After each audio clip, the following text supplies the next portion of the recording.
eligibility athletes. Well, you never know with what do we got? We got a couple quarterbacks in Division One in their 7th or 8th years now. He might have some years left. Never give up on your dream. We saw the 70-year-old guy playing in the band for LSU, so it's never too late. Always chase your dream, folks. If all you learned from us here today is that, we have done enough. Well, the Bears are going to kick off here, so the Bison will start on offense first, a team that has gotten blown out its last 2 games, looking to start fast here on the road against a Bears team that played obviously a tough and weird game, but has been very good here at home. They want to set the tone first. Kicking off for the Bears is Bates. Bears in their home blues with white letters, numbers, and trim. Moving from right to left, Bates swings the leg.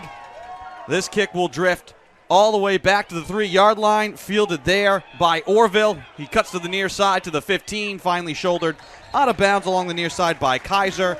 Nichols and their road whites with the green helmets, green pants, green numbers, and trim will have 1st and 10 from their own 19-yard line, but there is a penalty on the play.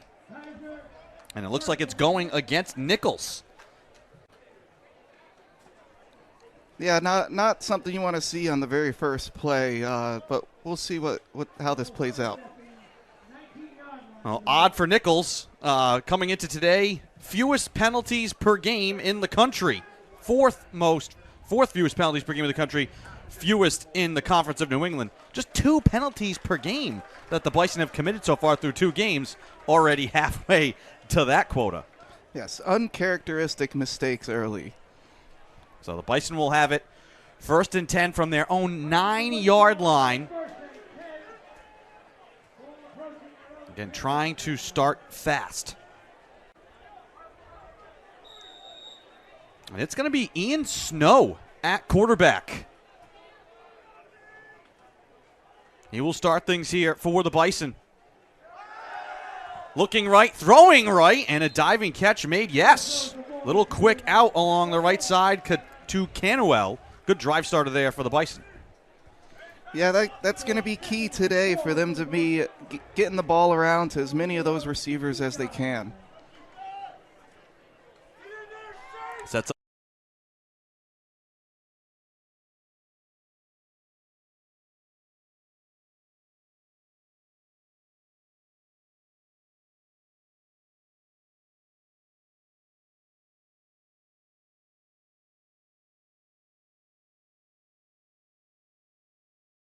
Defensive line. Good team effort there. Love seeing defense swarming to the ball. And one of the first men there was White, but helping to finish it off is the captain, William Wolf. Named to the D3Football.com Team of the Week.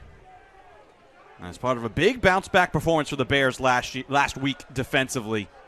Bend but don't break against Curry. 3rd and short now for the Bison. 2 receivers to the left, 1 on the near side right. Snow under pressure, and he goes down. Adair brings Snow to the ground at the 5-yard line, and a big 3-and-out forced by this Bears defense.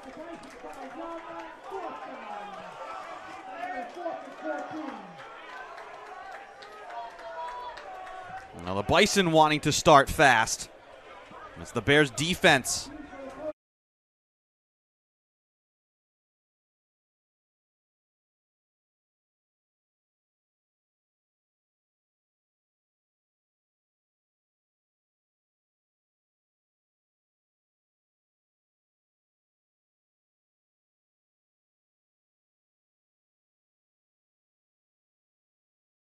To get it away, and that's a pretty good punt given from where he was kicking it. Fielded by the Bears at the 45, straight up the middle, and down just over midfield is Freddie Barber, the freshman from Manitowoc, Virginia.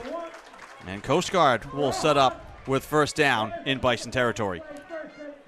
You know, you never want to be giving up some great field position like this. Coast Guard is hopefully going to be capitalizing here.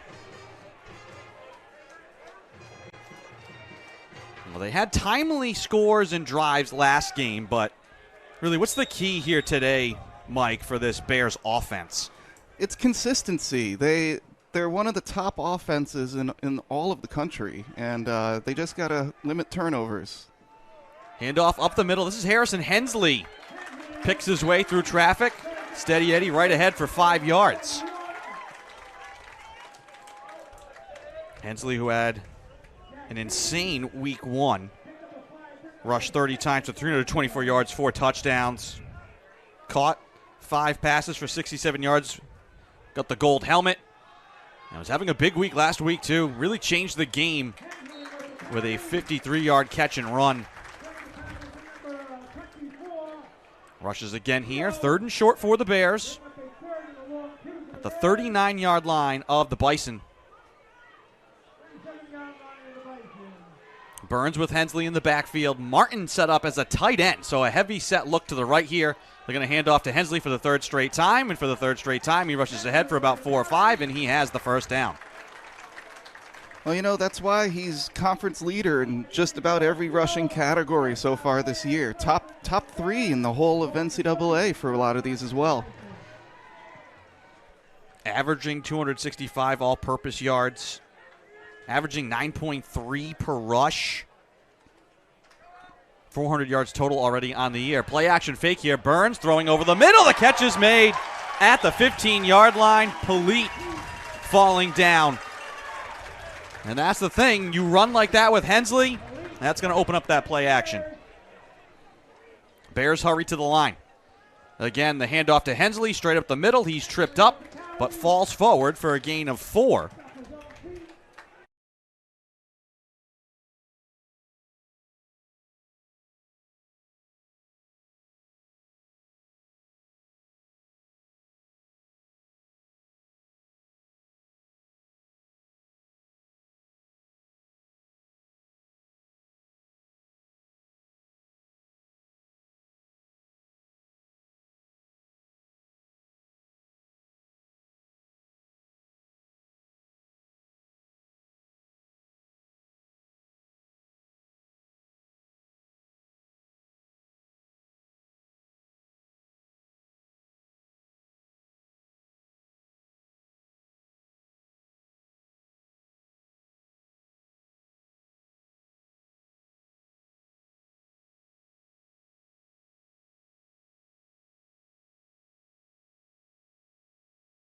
He has the touchdown.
Third down, but just no time. The Bears front was able to get to Snow.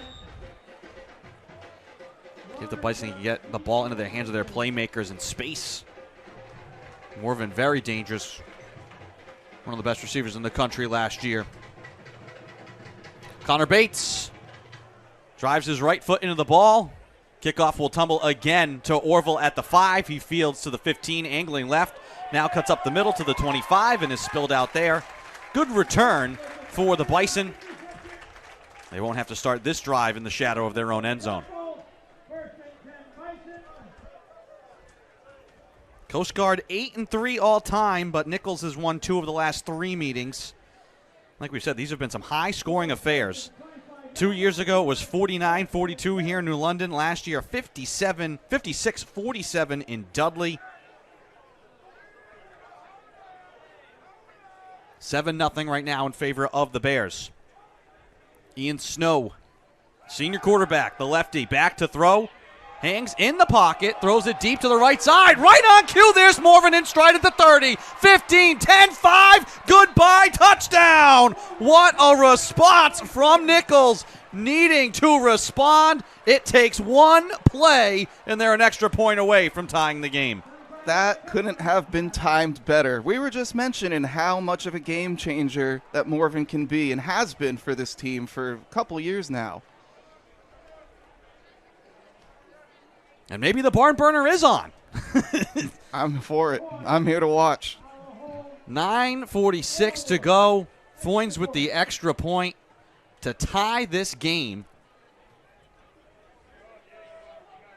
Good snap, good hold. Kick is up, and it is through, and we start again just like that. Jack Morvan, the graduate student captain. I mean, if you were going to turn to somebody, it's the guy who led the Conference of New England last year with 967 receiving yards, 11 touchdowns, all-conference, first-team honors, New England Football Writers Association, all New England accolades. 458 yards away from setting the Bison record for career receiving yards held by Josh Vitti. 4 touchdowns, now 3, away from setting the Bison record for career receiving touchdowns held by Ben Carter, who graduated in 2003. And if we're going to get a game like this, who knows? Morvan could set that touchdown record this game. He could break the yards record with that. That was 80 yards on that first play. Officially 75 yards.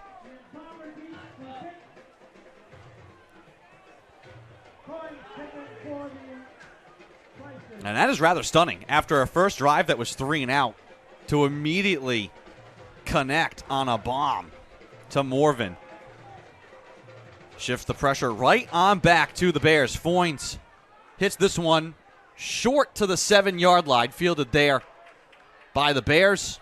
And cutting outside in a little bit of space to the 35 and out to about the 36-yard line. Good patience there from Freddie Barber to eventually find a hole.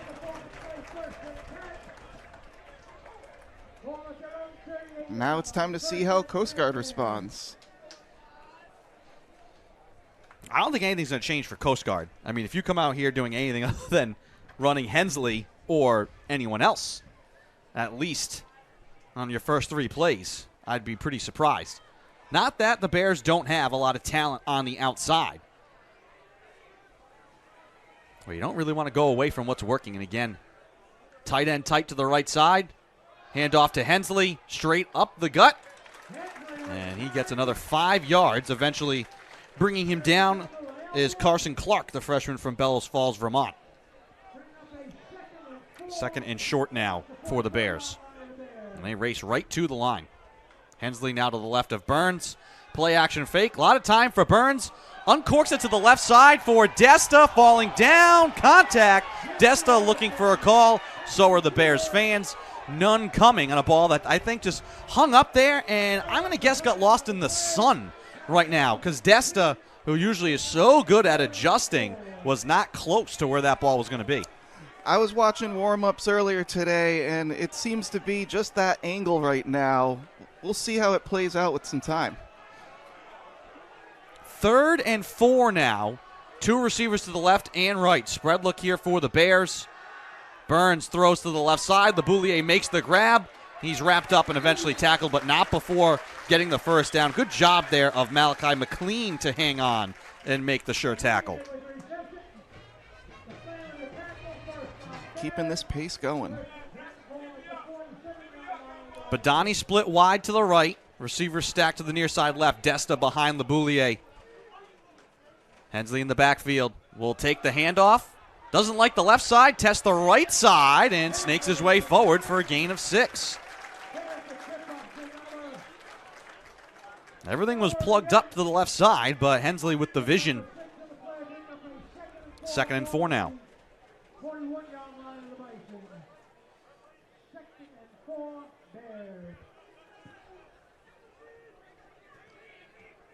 Desta In the slot to the right, Hensley in the backfield with Burns, who claps his hands. Takes the handoff himself. Designed run for Burns. Cuts upfield, and he is off and running. 15, 10, 5. Touchdown, Bears! Now, I'm not sure if you caught that, but Desta set up a Burns cuts upfield, and he is off and running. 15, 10, 5. Touchdown, Bears! Plays right now. This game is for you. That time, Burns doing it with his feet. And the sophomore from New Jersey has given the Bears back the lead. Extra point is good from McClure. 14-7 with 7 minutes gone in this game. 8 minutes flat to go in the first quarter.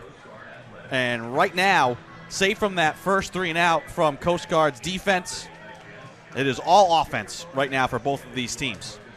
As a fan, I love to watch it. Keep the ball out there. Let's keep giving it to the stars and the playmakers, and let's see this score keep running up. Both of these teams, like we said, Nichols was going to be hungry. 0-2 on the year. Have lost 8 straight dating back to last season. Bears, meanwhile, 1-1 on the year. Tough loss in week 1 in overtime to University of New England. Won last week versus Curry. Both teams going to be turning to conference opponents after this.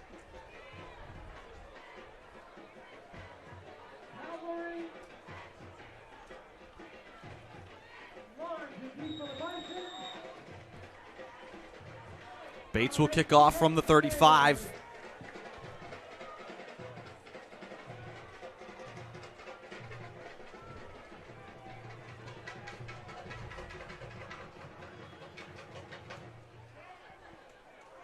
Again, in the direction of Orville. He makes the grab at the 3, to the 10, to the 15, near side, and shoved out of play. Again, close to the 25. Good return on a designed angle kick to try and hem him in, but he gets back to the 25-yard line.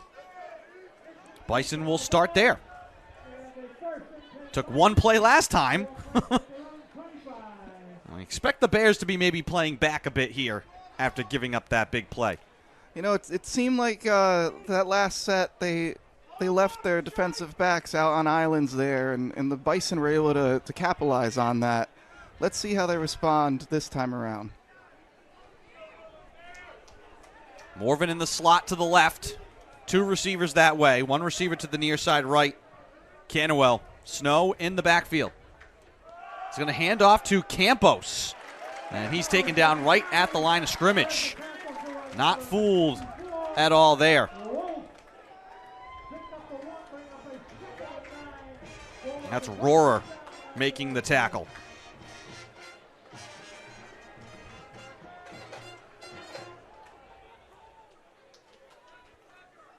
They're going to give him about a yard. So 2nd and 9 here for the Bison.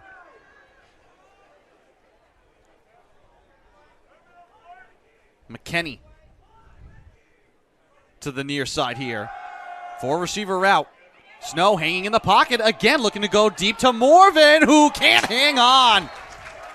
Ball just kind of hung up in the air, a little underthrown, allowing Jael Cuellar, make that Kaiser to get back into the frame. Bison are not afraid to test these corners right now. One of the things we brought up when we were talking about this game was the Coast Guard defense just can't give up the big play. They did a good job avoiding it this time around. And that ball, right now, the way the Bison are moving left to right, there's a little bit of breeze to that side of the field. Not so much on the near side right now, but you got a swirling wind here off the water, kind of enclosed by the stands and by Roland Hall. Snow, nowhere to go, chased in the pocket. He escapes, flag on the play. He has a first down for now.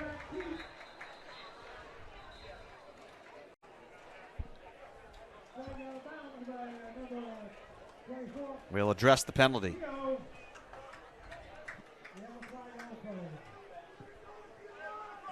And the Bison are already moving back.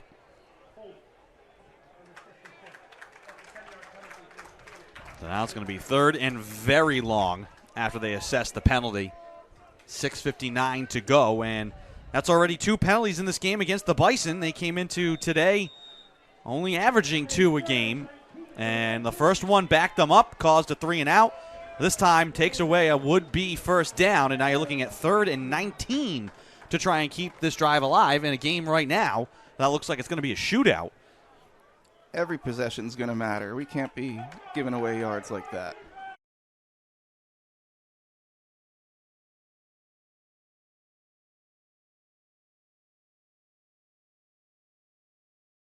It's on the ground and picked up by the Bears.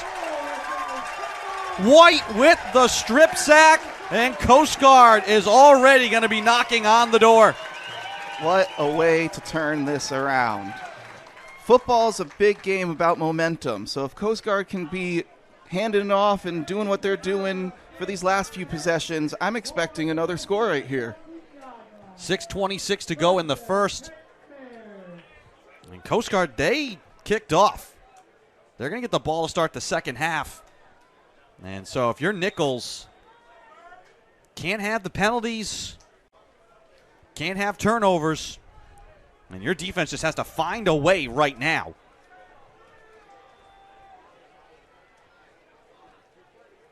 Bears already in the red zone.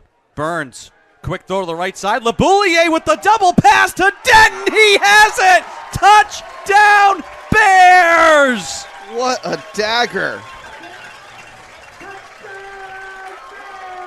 That's a way to keep that momentum rolling. In the red zone. Burns, quick throw to the right side. LeBouillier with the double pass to Denton. He has it! Touchdown, Bears! The offensive coordinator, since he's joined the Bears, they rank second in the NUMAC every year in terms of scoring.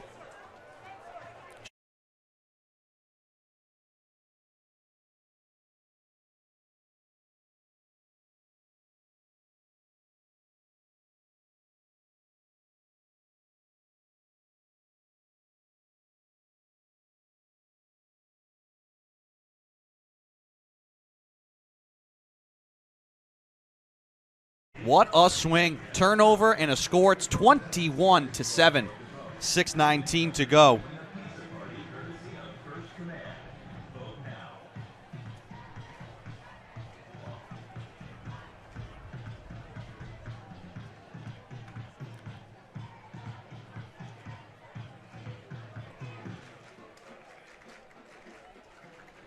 We'll go ahead and assume that that's Matt LeBouillier's first career completion and touchdown pass. You know, you got to find a way to get in the stat book, and that is a memorable way to get your first stats in that book. I mean, usually he's on the other end. Usually he's catching the touchdowns. This time a chance to throw one.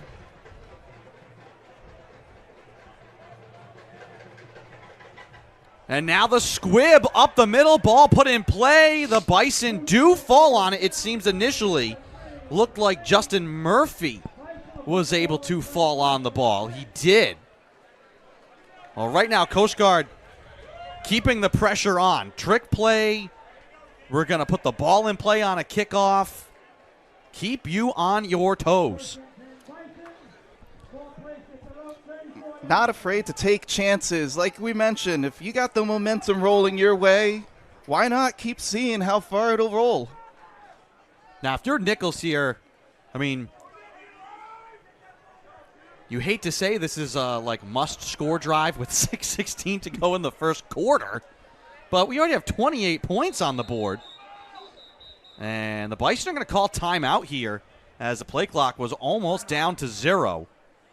And so they are going to get organized, and we are going to step aside. 6:16 to go in the first. Coast Guard 21, Nichols 7. Bison with possession. When we return, you're watching non-conference Division III football on the Flow Sports Network.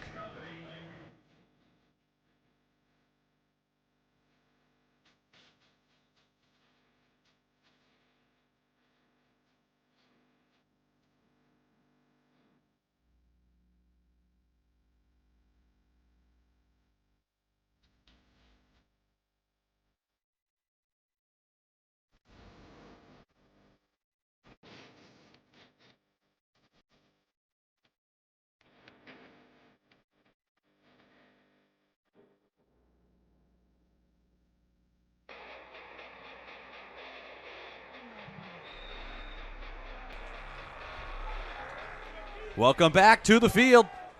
First down here for the Bison, needing to respond.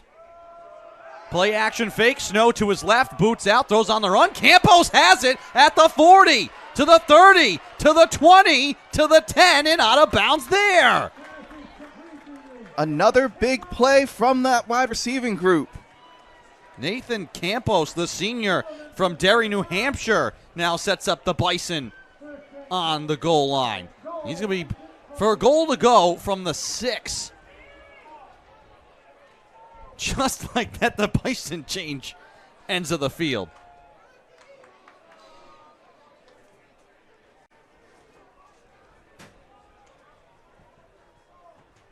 And now he's in the slot to the right. Hand off to Toth. He rumbles up the middle. Maybe a yard at best. Second down here.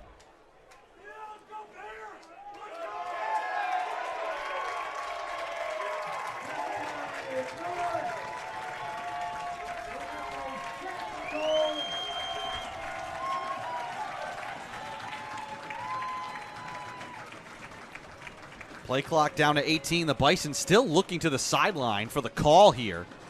And now they line up. 2 receivers to the right. Toth in the backfield to the left of Snow. Snow's going to throw. Hit as he throws, and it's picked at the goal line. Kaiser angling to the near side, trying to turn the corner. He gets wrestled down. 2 penalties on the play. One looks like it's going to be a block in the back on the return. We'll see what the other is, whether that's the officials seeing the same thing, or else did Kaiser's helmet get grabbed up on the face mask there. That tackle did come a little high, but I'm not sure where the hands were exactly on that. Either way, it's a turnover, the second for the Bison. And we'll get the call here from the official.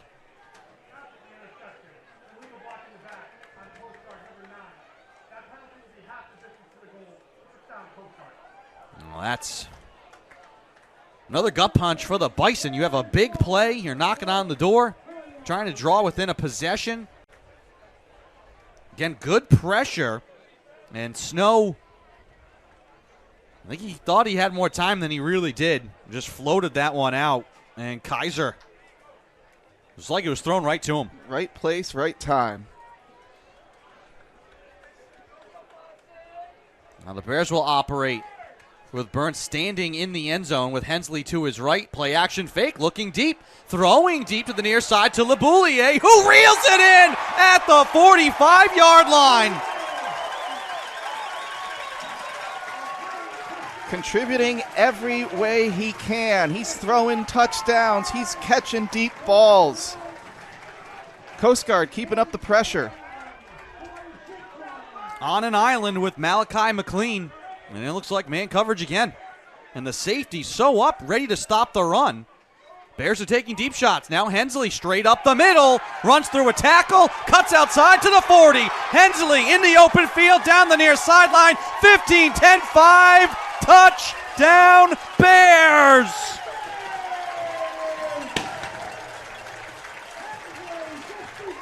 Right now, the Bears can push any button they want.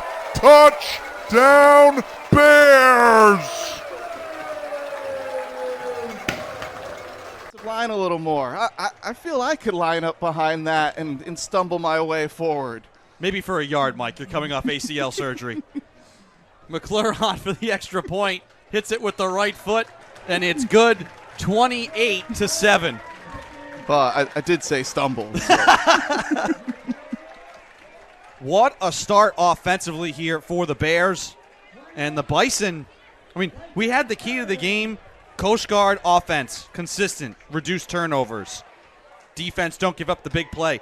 They've given up the big play, but Nichols, the turnovers, so costly here early on. And last week, it's a statistical oddity. We saw Coast Guard turn the ball over 4 times and win a game. Right now, you're seeing more of what you would normally expect in a football game. Nichols has turned the ball over twice. They're down 21 points, especially against an offense right now that's humming like the Bears are. Well, last week the Bears defense dug them out of some holes. They, like we mentioned, bend but not breaking, and they dug themselves out of another hole, giving up that long pass earlier.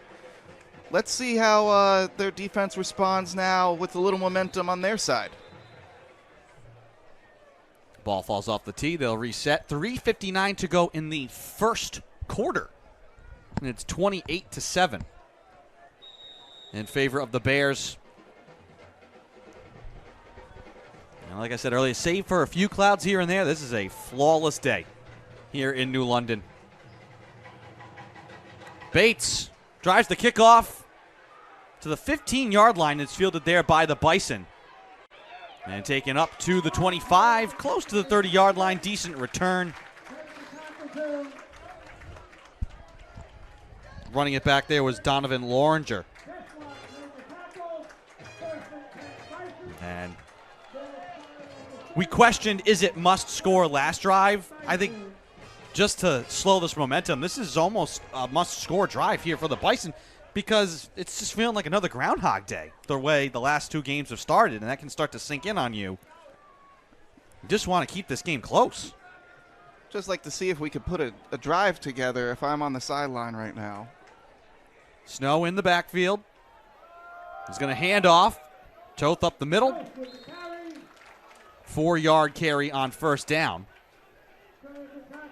Yeah, it's almost like you've hit the big plays, but you'd rather just string together a drive, make the Bears sit on the sidelines for a while. Who cares if it takes 18 plays, 4 yards at a time?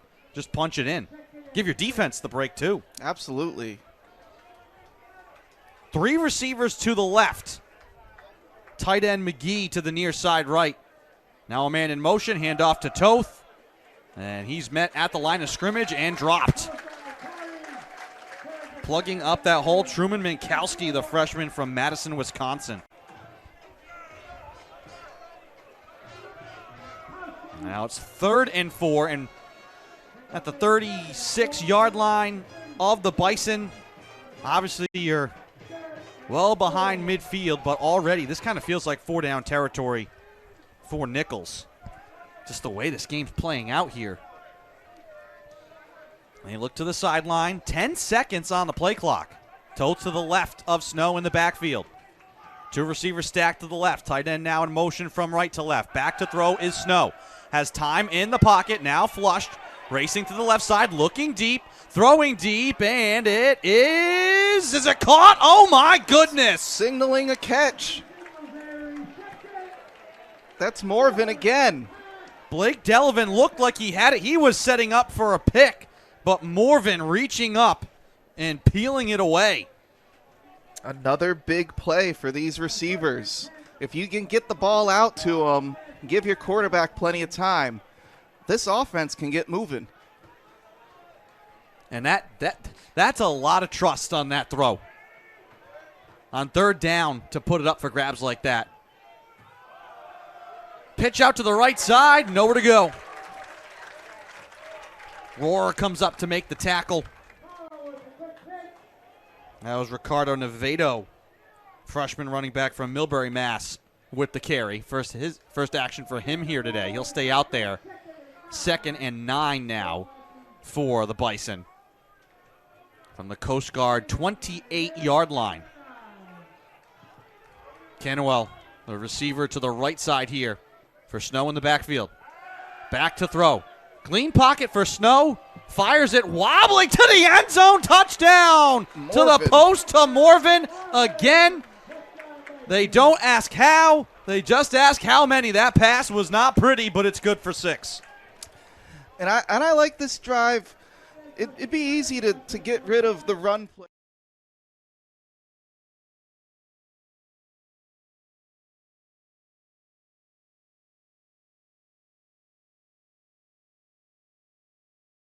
To go, 28-13, extra point coming.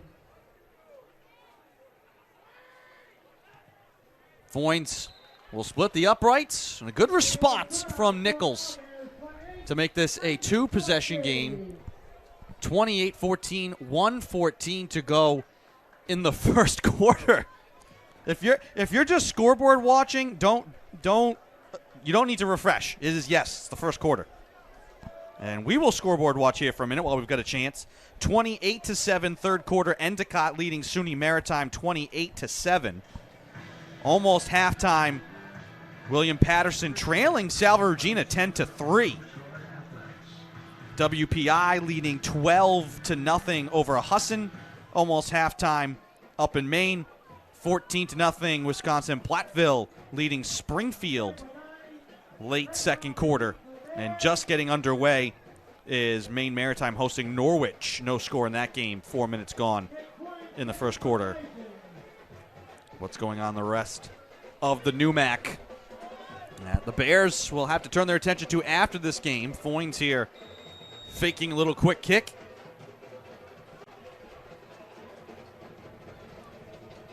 Well, this has been a busy first quarter. 42 points collectively on the board. Foynes is going to kick it away. Short kick, though. Badani fields it at the 20. Now up to the 30. Stumbles through a tackle and is driven back. Lost his footing, tried to accelerate again, and then got planted. Big hit there from Caden Keogh.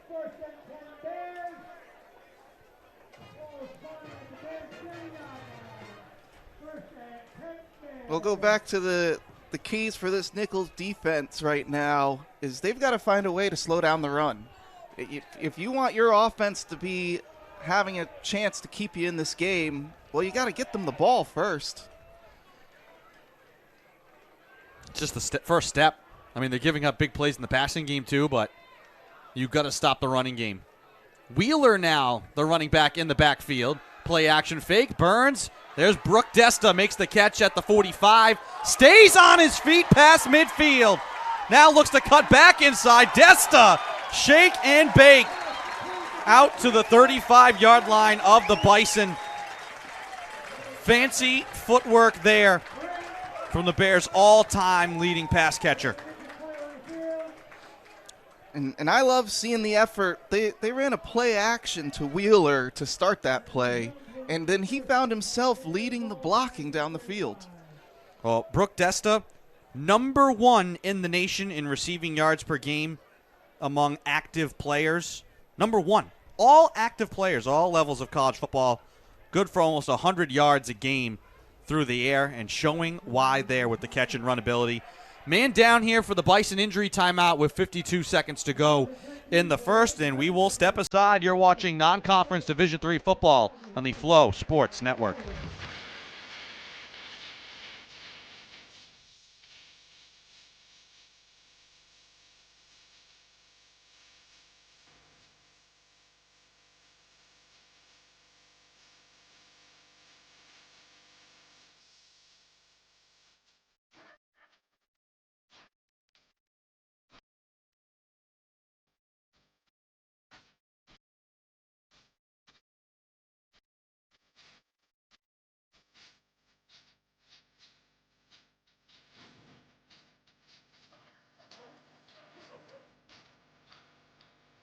Welcome back to the field. 52 seconds to go here in the first quarter. 28-14 Coast Guard. And that's just the second time we call Brooke Desta's name, and the first time was on a block. So that tells you how dominant the Bears are right now. Wheeler sprints to the outside, gets to the 27-yard line. Good gain on first down, and the Bears right now, they're just getting chunks any which way they want. Doesn't matter who has the ball. They're finding positive yardage right now. 2 tight ends again. Wheeler in the backfield with Burns. Badani and LeBouillier split wide to the left and right. Play action fake. Burns looking left, throwing left, and maybe a miscommunication there. You had 2 Bears in the area. Normally you don't want to see that offensively. There is a flag. But there's a flag on the play, and looks like LeBouillier got held. He's happy to see the flag. And we'll get the call from the official. This is just necessity here from the Nichols defense, having to play man coverage, trying to come up and stop the run. But they're not able to get home off these play action fakes. I mean, these are just It's going to be pass interference here, the call. The officials might kind of going in and out. But that's going to be 15 free yards for Coast Guard. Uncharacteristic. It's really not all that complicated right now for the Bears. It's running the ball.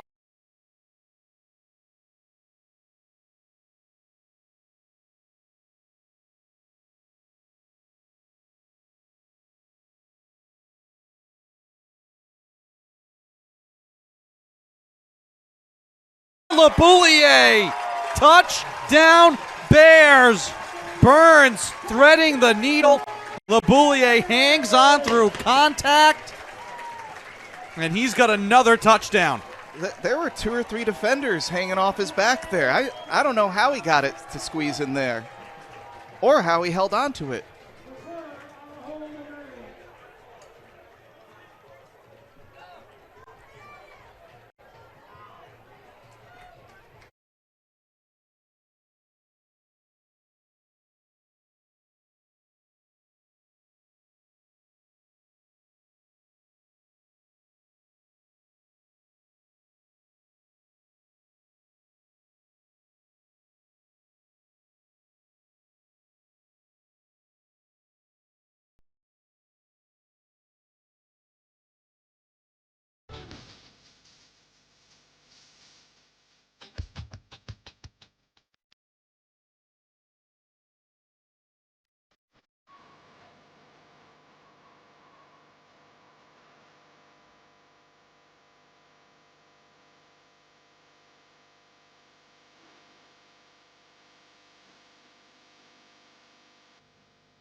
Welcome back to Cadet Memorial Field. Start of the second quarter here between Coast Guard and Nichols. The Bears leading 35-14. And they will kick off now from left to right as we start the second quarter. Bates drives it to the 5-yard line, fielded there. Bison will carry it up to the 20-yard line. And again, they'll have 1st and 10 close to the 25-yard line on the return from Loringer. Andrew Pizzelli alongside Michael Millen bringing you the call here this afternoon. And Michael, we've got another flag on the field. This might be the 4th penalty against Nichols.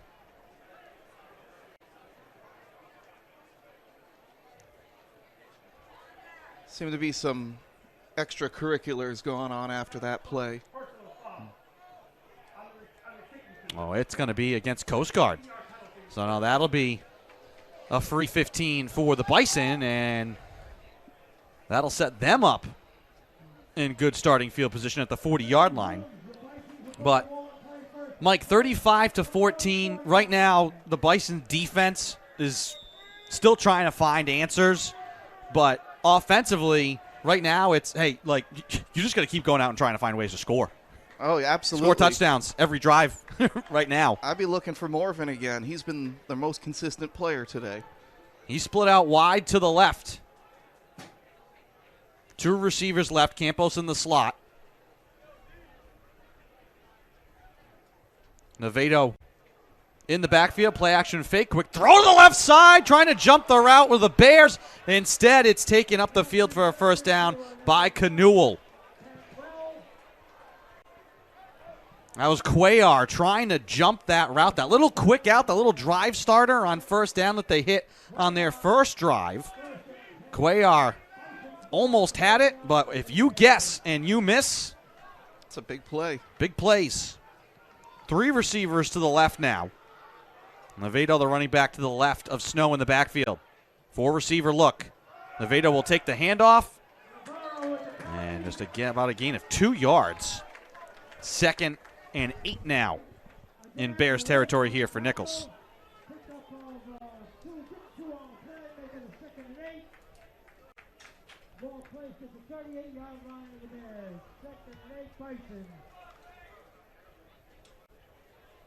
Bison again taking a long time looking to the sideline.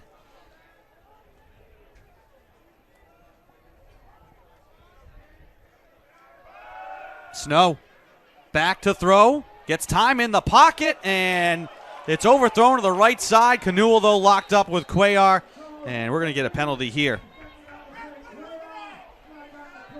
At 35 points in that first quarter. That ties a school record for the most points in a quarter.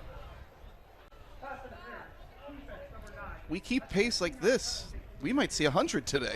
2 years ago, the Bears put up 93 points in a game against Anna Maria. That was eye-popping. That's basketball stats there. No, it was a basketball score. You're like, man, is that a basketball scrimmage score? 93 to 40-something in September? No, that's a football game. Oh, right now it's some of those Big Ten basketball scores. 35-14. 1st and 10 here after the penalty. Snow hands off to Campos. Running off right tackle has a gain of 5 on 1st down. And that's 2 penalties in this sequence here against the Bears. They've given away 30 yards here in penalties. Band playing the Imperial March right now. Well, the force is strong with the Bears right now. Snow. Play action fake, rolling to his right, throwing to the left. The catch is made, diving to the pylon. Does he have it? No call from the official. He's down at the 1. McGee, the tight end, by a hair, is going to be short of a score. What an effort there. Let's see if they can punch it in so we can keep this track meet going.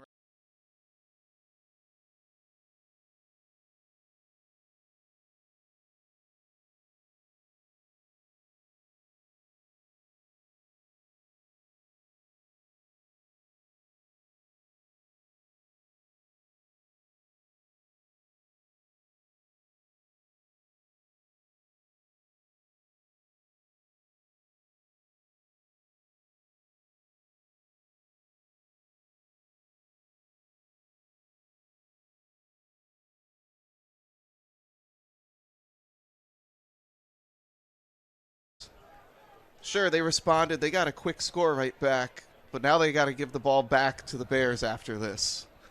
Can they slow them down? Waiting on the extra point here. The snap, the hold. Kick is low, but it's up and it's through to make this a 14-point game with 12:25 to go. And the Bears, they'll get the ball to start the second half. Now, if you're chasing that possession and you're Nichols, do you onside kick at some point here in the second? Do you onside kick to start the third to try and give yourself that chance at the ball? Well, the way this game's going right now, you're going to have to. I don't know if it's too early to even think about that, but, I mean, the Bears have run right up and down the field. The Bears have 275 yards on 18 plays. And the Bison are doing great, too. 20 plays, 245 yards. The problem is that now you're down 2 possessions. The turnovers have created this calamity now where you're chasing. Well, we have seen on just about every kickoff attempt the Bison do like to show that stampede out of the huddle and then get back to a normal kickoff. Let's see if they take a chance here. I see what you did there. Foynes grouped up with 6 of his teammates. Now will run and fake the little onside kick. And now the kicking team will spread out.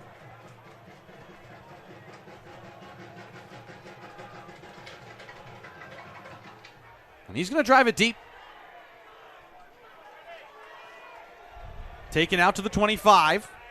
And out to the 30. Good return from Freddie Barber once again. Got a good block there from Amir Badani. How can this Nichols defense get a stop? That is the question. If I'm the Bears right now, I'm trusting that ball in my running back's hands. We've had 2 consistent runners throughout this entire game. Wheeler is going to be the back here once again. We've seen 3 different backs deployed here from Coast Guard. Here's a throw on the screen to Desta along the near side. Steps forward, and we have a penalty in the backfield. I think Burns steps forward, and we have a penalty in the backfield. I think Burns got hit after the play, and I think Desta got hit again as he was out of play. Yep, on the sideline. I caught that one. Very uncharacteristic for this Nichols team. Now 5 penalties, I believe. That's going to be 4 penalties. I mean, there's probably going to be 2 on this play, but you can only enforce 1. That's where I was counting, so. Huddle here from the officials.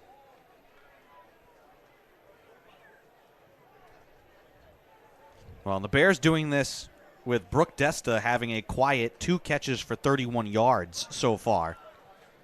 Burns is efficient, completing 85% of his passes. The Boulier has made some big plays.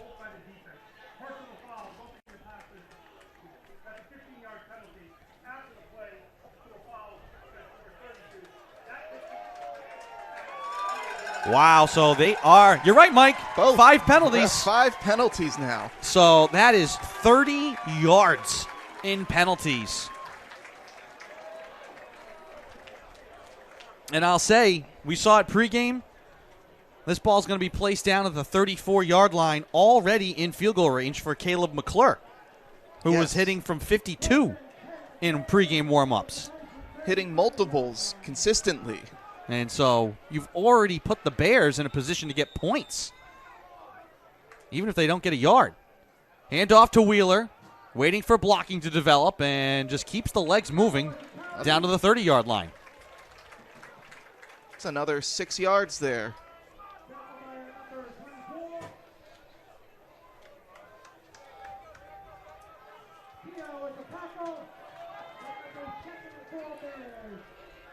Burns claps his hands. Play action fake to Wheeler. All sorts of time in the pocket. Deep to the goal line. Caught by LeBoulier. Touchdown Bears. Just simple pitch and catch for Coast Guard. And they are making it look easy right now. Hardly any times come off the clock. We might see another 35-point burst this quarter. 11:37 to go in the second.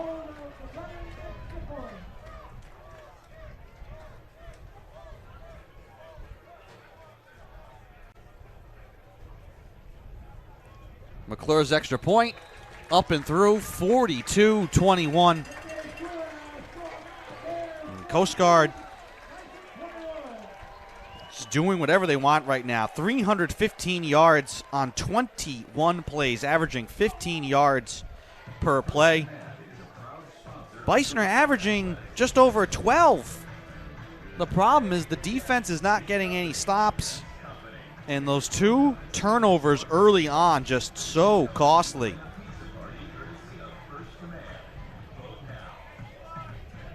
A lost fumble and a pick.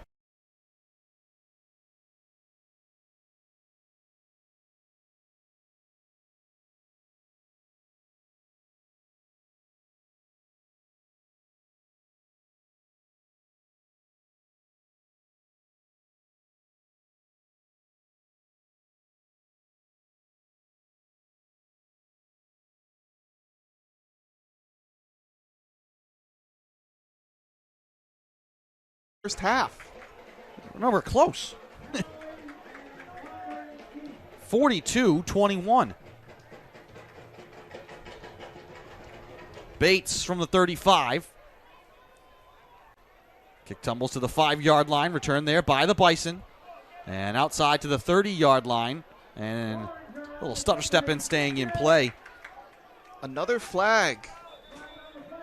Loringer returns it up to the 30-yard line, and let's see this penalty. And the indication, it looks like it's against Nichols again.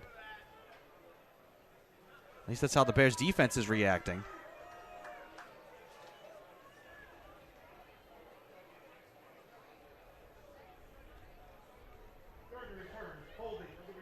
And that is the case. So 6 penalties for 73 yards here in the first half for Nichols. Not doing any favors to try and get this offense back rolling in the right direction.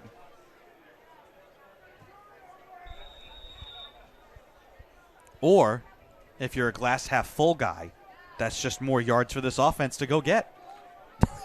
I mean, 7 of 9 for 239 yards and 2 touchdowns is snow.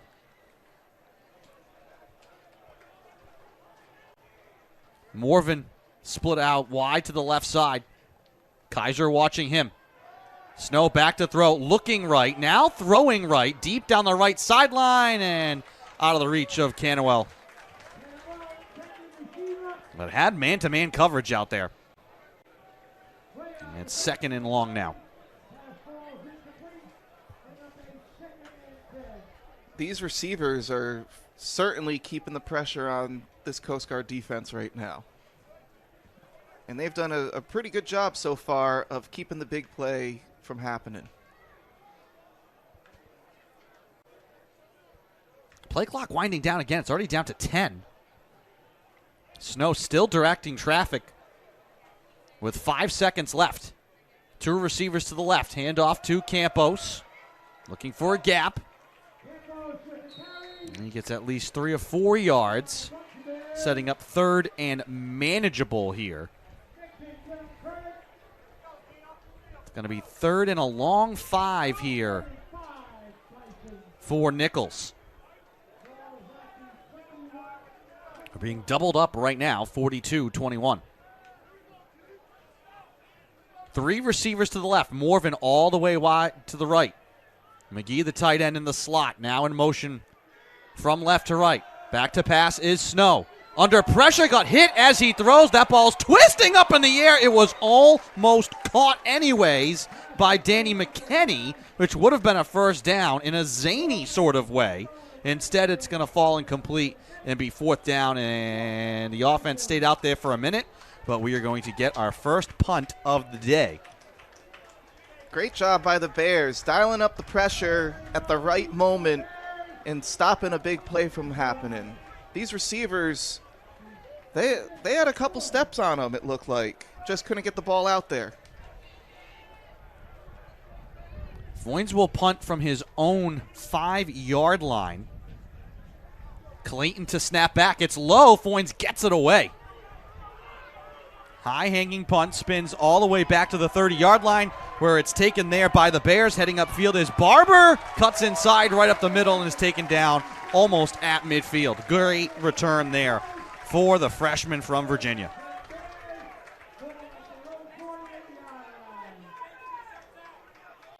.24 to go in the second, 42-21. And Coast Guard, we expect them to keep their foot on the gas. Absolutely. And as we will be talking about all day, if they can stay consistent and avoid any costly turnovers, I expect another touchdown coming up soon. It's just one of those days. Just lock the running back with Burns. Desta in the slot to the right, Badani wide of him. Handoff to Cheslock. And maybe a gain of 1. Good job there, the Bison, to string that play out.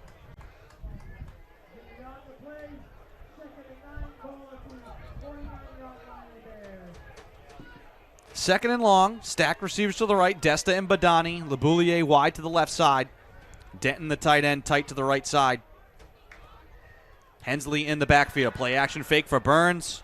Has tons of time in the pocket. Just a 3-man rush. Now Burns flush to his left. Running out of time, running out of space, and he's taken down for a sack. That is the first sack that the Bears have given up all season. There is a flag down by where the receivers were, though. We'll see what this is.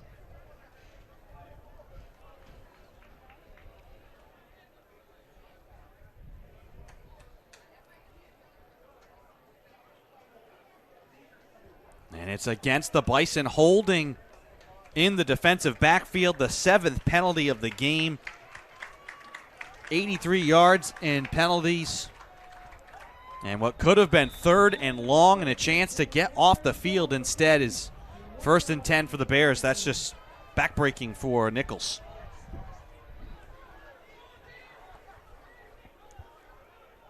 Hensley, the running back, to the left of Burns. Hensley takes the handoff. And again, plugged up. Just a gain of 1, so 2nd and long. This defensive line has certainly stepped up this drive. We got A.J. Samuel and Lucas Ferguson, 2 veteran linemen, active on that play. 5-man rush over the middle for Desta. He makes the grab in traffic, taken down for a 1st down, but there's a penalty flag on the far side of the field. The Bison are pointing one way, the Bears are pointing the other. There was some pretty physical play out there.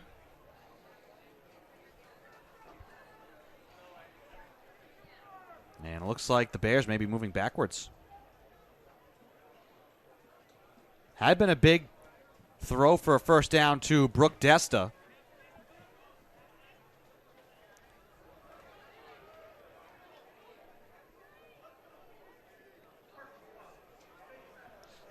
And it's a face mask call. So the Bears, I think they weren't sure. They were moving backwards. And it's going to be a face mask call. And that's, I mean, right now the Bison, you're looking to get stops defensively. You've had pretty good 1st and 2nd down coverage in plays, but penalties on this drive again. 8th penalty of the game. Almost 100 yards in penalties today.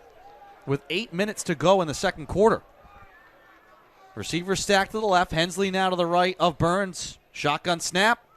Hensley takes the handoff, sprints through a hole, sprints through a tackle. Touchdown, Bears.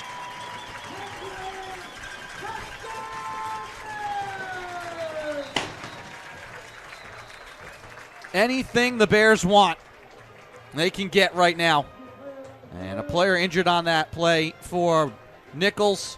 Injury timeout on the field. 8:29 to go. All Coast Guard right now. We'll be back.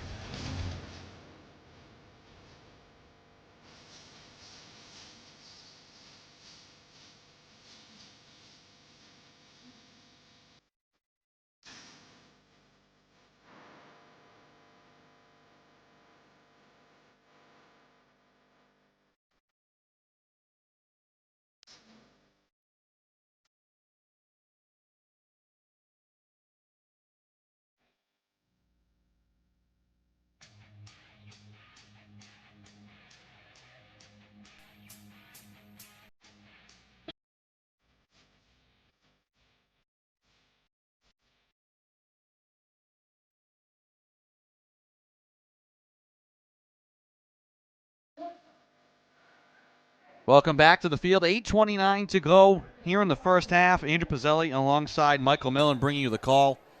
Coast Guard in command right now. Extra point from McClure is up and good. 49-21. And if you're Nichols right now, I think the only saving grace is that there's just so much time. There's still about, 2.5 quarters left of a game to play. If you're an optimist, that means one thing. If you're a pessimist, that means another. There's plenty of time to score some points right now. Unfortunately, there's plenty of time for Coast Guard to be scoring some points too. So Nichols did a good job of coming up on a few plays with the defense. Just penalties is what really hurt them that last drive.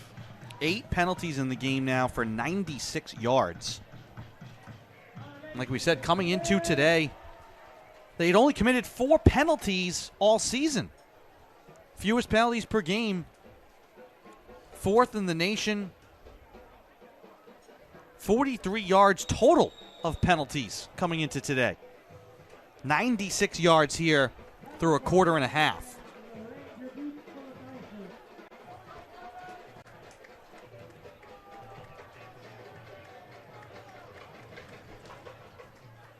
Bates kickoff to the 9-yard line. Orville has it there. Sprints out to the 25. Gets grabbed and pulled down at about the 31-yard line. Nichols will have it there. Tackle by Freds, the freshman from San Antonio.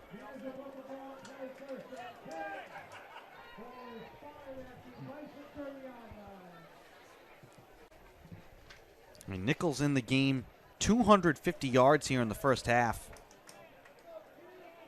I feel like these are stats we normally see towards the end of a game.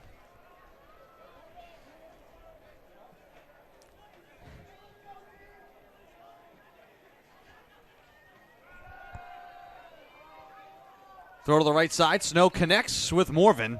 And he's the only bright spot so far here for Nichols. That's 4 catches now. And he's going to be very close to 150 yards. He's got 2 touchdowns in the game.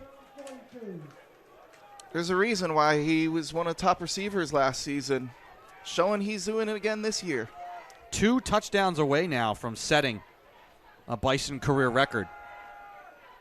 Snow running out of time, just does get it away. I think that's Nevato in traffic who makes the grab. Yes, picks up a couple. And that could have been dangerous. We've already seen Snow stripped of the ball, got hit and floated a ball that got picked off. That time hanging in the pocket under duress. Able to get that pass away. Low, but fielded by Nevato.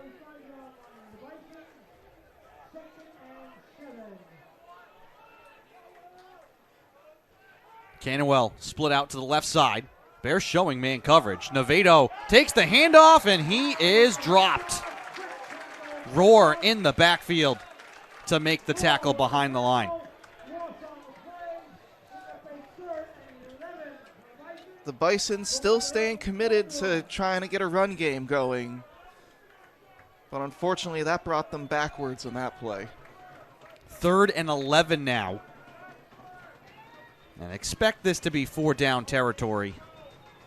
If they can make this at least 4th and manageable, would need to get to the Bears' 48-yard line for a first down. Tight end in motion is Ferroli Jr. Snow running out of time, running to his left, floats it into traffic, and it hits the turf and falls incomplete. Wolf had a hold of Snow. Pass is going to be incomplete. And the Bison are going to punt again, and that's the big man, the captain, Wolf. Already said it once, named to the D3Football.com Team of the Week. Was part of a big bounce-back effort last week for the Bears defense. He had 12 tackles, 5 solos, and a half sack. Making his presence known once again from that front line of the Bears defense. Low snap again. Foynes gets it away. That one, a fingernail from being blocked. It kicks out of play at the 30-yard line. 6:25 to go in the first half. Coast Guard has the ball, leading by 28 points.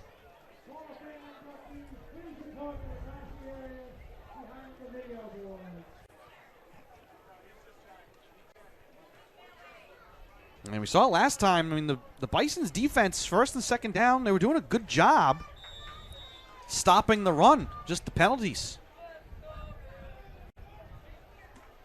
Wheeler will be the running back here with Burns in the shotgun formation.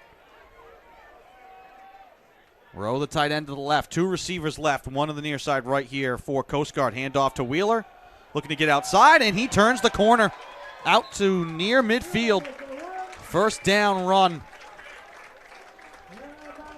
12-yard pickup.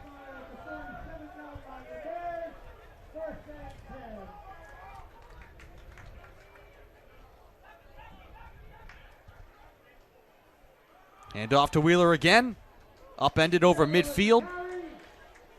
Tackle made there by Aylward.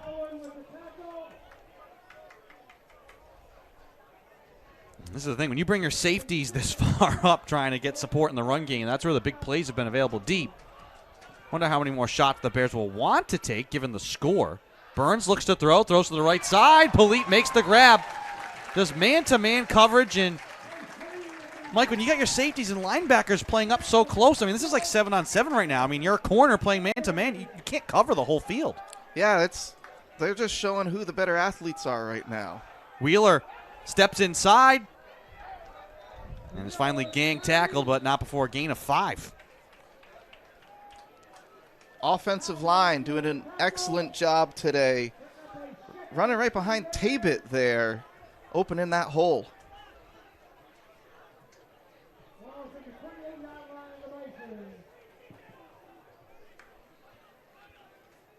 Wheeler again over the left side, and he gets pulled down from behind. That was Lucas Ferguson, senior from East Longmeadow, Mass, reaching out with the paw to make the tackle. 3rd and 1.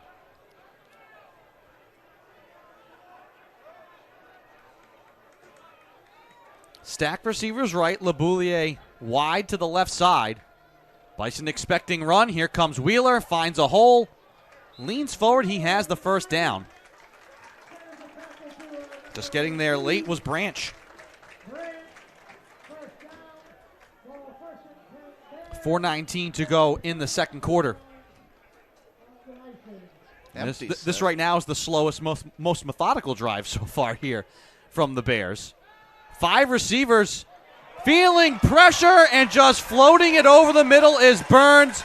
No one had the middle of the field. That is just an easy toss and catch for a touchdown to Toby Rowe. Like we just said, it's like 7-on-7. That's what it feels like. And that time, the Bison bring the pressure. Burns just knows there's nobody in the middle of the field. Just floats it up for his tight end, who's wide open. Yeah, it's been real interesting to watch. The Bears are doing a great job. They're getting all different sets, all different looks, getting the matchups they want. Extra point, up and through, 56-21 with 4:02 to go in the second quarter.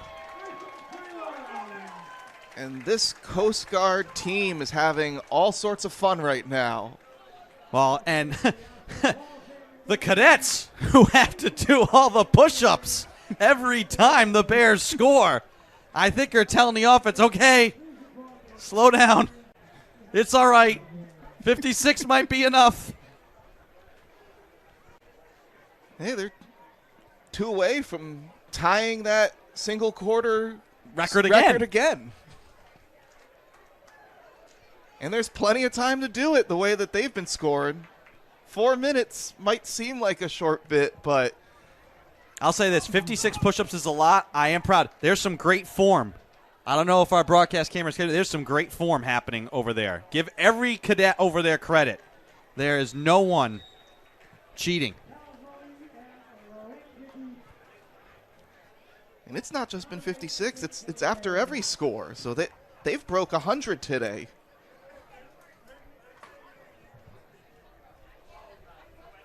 .402 to go in the first half. And for the Bears, who have been in some close games, heartbreaking game to start their season, they're going to feel good about this one right now, and they're still fired up. Lucas Rosser, freshman from Ashburn, Virginia, makes the tackle on special teams. And this home crowd here on homecoming is loving this so far. It was incredible. We got to have, if you joined us early, you got to see the pregame ceremony as the alumni honored different graduating classes going all the way back. We had people here from the class of 1955, which was just incredible. Oh, yeah. No, it was awesome to see. You know, my dad reached out. He's friends with a lot of the class of 84. He said I had to give a shout-out today. You've done your duty. Morvan here on the handoff. And coming into the game, we talked about how the Bison were going to need to find ways to get their playmaking receivers the ball. Well, they find another way to get Morvan involved there. And the problem is that offensively, the Bison are having a good game. It's just you've given up 56 points here in the first half. And from the Nichols standpoint, the air is just sucked out of this game.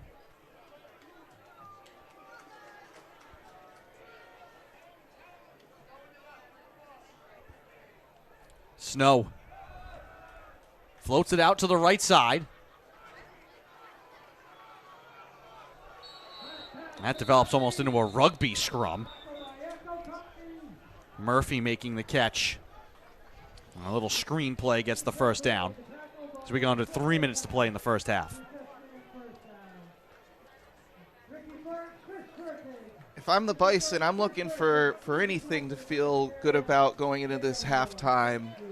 Let's see if they can put together a scoring drive before the end of this. Campos in the backfield with Snow. 1st and 10 from the 35. 2:36 and counting here in the first half. 3 receivers to the left. Campos with the handoff up the middle. Wrapped up and taken down after a gain of 4. Still not giving up on the run.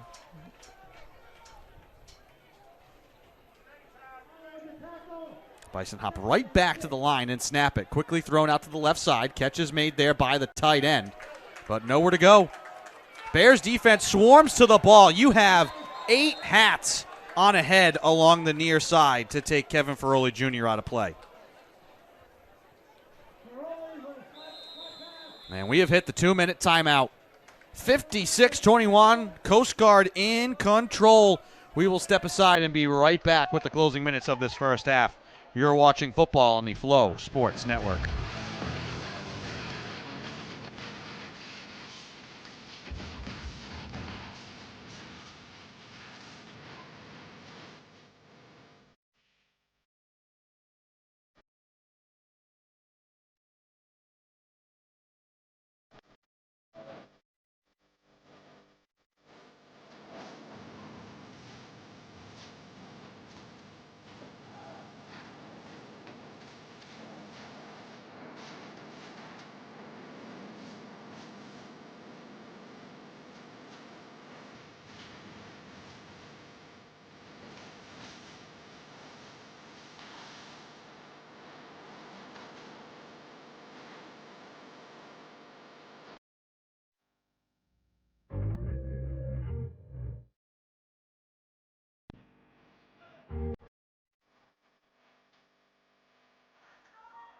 Welcome back to New London. 56-21, all Coast Guard right now here over Nichols. Snow on a quarterback keeper on 3rd down makes this 4th and short. And that's definitely a play call on 3rd down to set up a 4th down play. And the offense is staying out right now. Well, they know 99 seconds to go here in the second quarter. They're giving the ball back to the Bears to start the 3rd quarter. So if you have a chance of chipping away at this lead, you want a touchdown this drive. And for that to be the only drive left here in the first half. Right now, I'm trying to get the ball to Morvan. He's been making plays all day. Ferroli in motion from right back to the left. 4th down play. Snow in the pocket, steps up, has a gap, and he has the first down, and he lowers the shoulder over midfield. Physical run there from the senior from Vero Beach, Florida.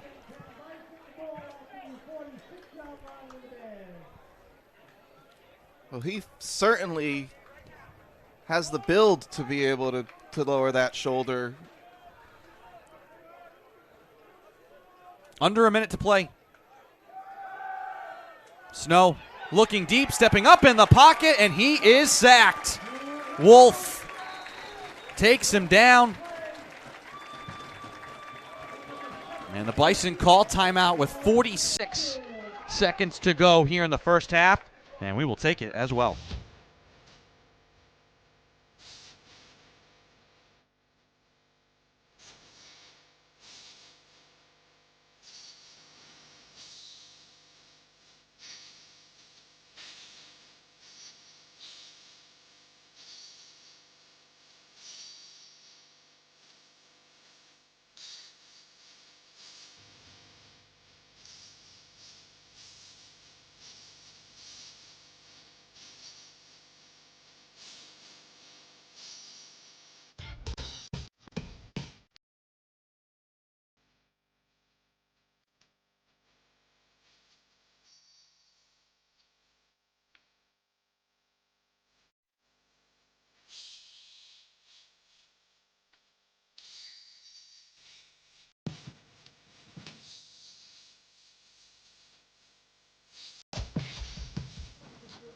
Welcome back to Cadet Memorial Field. 46 seconds to go here in the first half.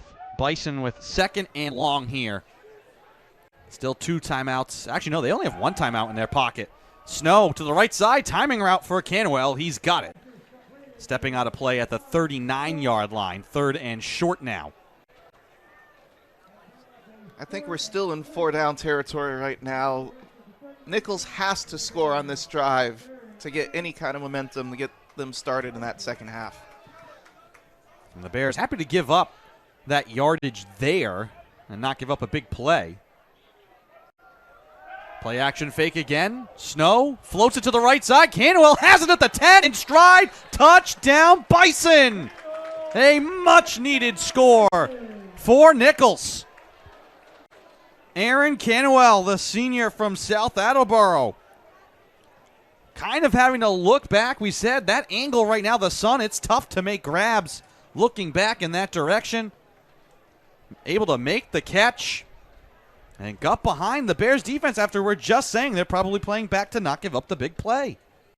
Much needed score here. Extra point coming from Foynes. High snap. The hold is placed down. The kick is through. Great job there from Aylward, the holder, to reach up and get that one down in time. 33 seconds left. Great job by the kicker, too.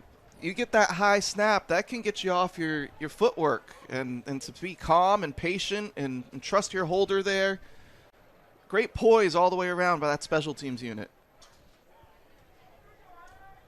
33 seconds. Now, we said earlier, do the Bison think about maybe onside kicking at some point? You know, not when it's late in the fourth quarter. Do you do it earlier in the game to try and get some possessions back? I don't think you want to onside here. We saw McClure's range in warm-ups, but I wouldn't be surprised to see another squib put that ball in play up around the 25, 30-yard line. Give yourselves at least a chance for a bounce to go your way. And once again, we'll fake the surprise kick. Now spread out. Foynes will kick off.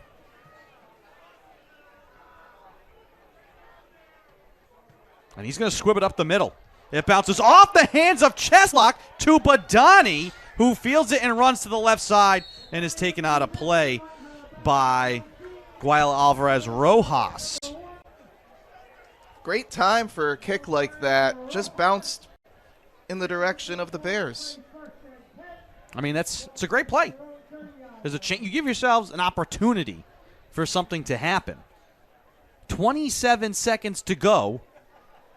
And if you're Nichols, no penalties, no big plays. And get to halftime and have a chance to regroup. Stacked receivers right, but Donnie in motion from right to left. Burns surveys and now has the snap. Play action fake to Cheslock. Burns looking up the middle. The C's part, and he'll take off and run. Angles out of play right at the first down, and they'll give it to him with 19 seconds to go. Bears looking like they're trying to score again before we get into the half. Coast Guard still does have its full complement of timeouts here, so the middle of the field is available to them. 2 receivers left and right. Spread look here for Coast Guard. Play action fake. Burns looking over the middle, now throwing deep down the right side. Desta has it at the 20, 15, 10, 5. Touchdown Bears. Just another haymaker from Coast Guard. There's no help over the top for these corners right now. Just straight man-to-man across the board. And Desta showing why he's one of the great receivers that we've ever seen out of this Coast Guard Academy. Holds the program's all-time records for receptions, yards, and touchdowns, to name a few. He and Morvan, top 2 in most categories for receivers this season. Been a great battle with the 2 of them. Desta over 100 yards. He averages 98.5 yards receiving per game in his career. That is number one across all divisions of football for active players. That's impressive. 10 seconds left. Looks like we got a timeout before we had that extra point attempt. We'll keep it here. I mean, just the numbers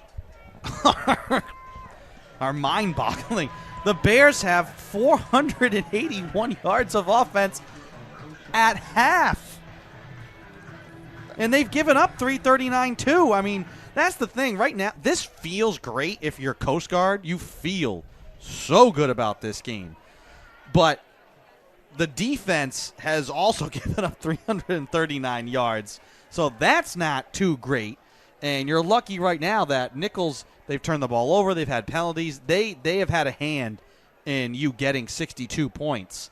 But this has not been a clean game that you're going to look at and say, well, this is perfect heading into conference play for Coast Guard. Offensively, sure.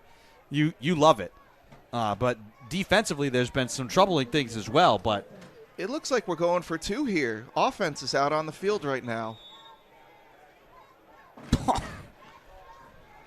that is surprising. Hensley in the backfield. Wildcat look for him, and he is going to just race right into the end zone for 2 points. He ran right behind that left side of Tabit and Martin, and they opened up a hole.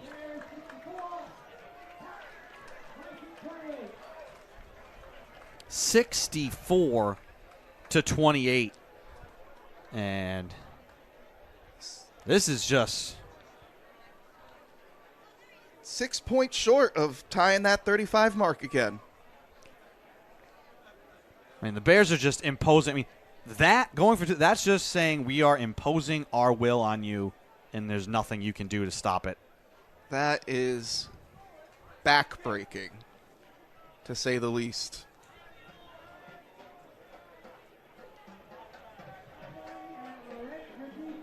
Well, you said for that touchdown to Desta, no help, but you wouldn't have minded giving up yards there on the ground to the likes of Hensley and rally to the ball. Instead, kind of keep the same defense. Bates now to kick off. Onside kick? Oh, my goodness. They squib it up the middle, and it's caught by Clark Gates, who falls on it. I said that in jest. They're showing they're willing to open up anything, see what is working. And right now, just about every play they call is working. 8 seconds left in the first half. And if you're Nichols, you don't take a knee. You don't even hand this ball off. Throw it deep. You got to take a shot. I mean, this is... Maybe I got things wrong. We're not at Cadet Memorial Field. We're in a game of Madden right now. That is what this has felt like. The way both of these teams have been able to run up and down the field. And the Bison are going to sprint from the huddle. Almost had another penalty. Couldn't get the ball snapped in time. And they call their final timeout as we wait for what we expect to be the final play of what has been an insane first half. Bears scored 35 points in the first quarter, tying a school record. They put up 29 here in the second. Nichols 14 in each frame, and yardage-wise, 339 yards, but almost 100 yards in penalties, 2 of 7 on third down. The Bears are 4 for 4 on third down. And 2 early turnovers from Nichols just helped catapult the Bears into an expanded lead, and the Bison have not been able to respond since. Bears show blitz. They back out of it. Here comes pressure from Wolf, and the pass is off the fingertips of Ferroli and out of play. Would have had a first down right at midfield with 2 seconds. That could have set up a Hail Mary opportunity, and now this should be the last play of the first half with just 2 ticks left. Nichols showing they can connect on those long passes. If I'm Coast Guard right now, I'd be sitting back. Morvan, the man to watch, he split out wide to the right side, second and long, but just 2 seconds differential in the score. This is less about winning this game and more about, as you said, playing the game the right way. And now we've been waiting for the Bison. They keep feigning this surprise kick. And we'll still have to wait. But we'll see if they do decide to onside here, because they're going to have to kick away. And if you're going to have to steal possessions in this second half, if you have any hope of at least putting some pressure and making this a game, you think now might be a time. But the Bears are probably thinking that too, and so the Bison are going to kick it away. But Donnie Fields at his own 12-yard line. Heads forward to the 25, finds a gap at the 30, to the 40, to the 50. Flag on the play, but Donnie still on his feet down the sidelines into Bison territory at the 28-yard line. And a second flag coming in late. At least one penalty on the play here. This looks to be coming back just in the direction of where that was thrown when Badani made his move at the 35-yard line. And we'll see what the second flag is for. Might have been some late contact there. It's off on the sideline after the whistle.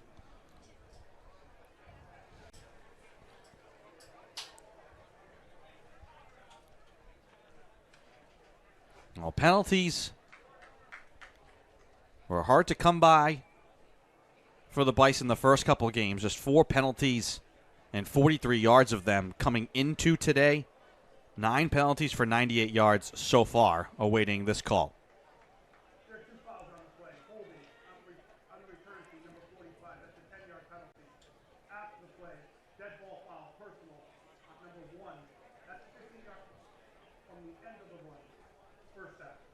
So 2 penalties, 1 on each team and enforceable.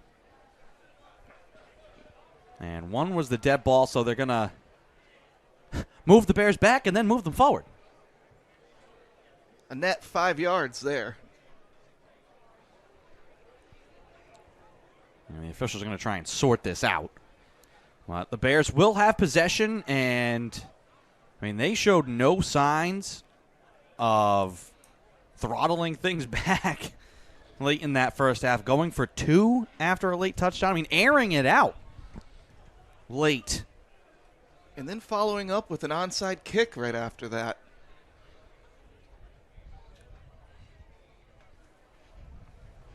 In that first half, Burns 11 of 12 for 259 yards, 4 touchdowns, was sacked once. Hensley 10 carries for 99 yards, 3 touchdowns, 4 catches each for Desta and LeBouillier, 2 touchdowns for LeBouillier. Wheeler takes this handoff, and he's wrapped up and tackled at the line of scrimmage. Brendan Coppola, senior captain from Southington, Connecticut. And like you said, this is just about like what level of fire and intensity are you going to play with if you're Nichols to try and build some momentum for after this game. Catch and run here for Desta, his 5th grab.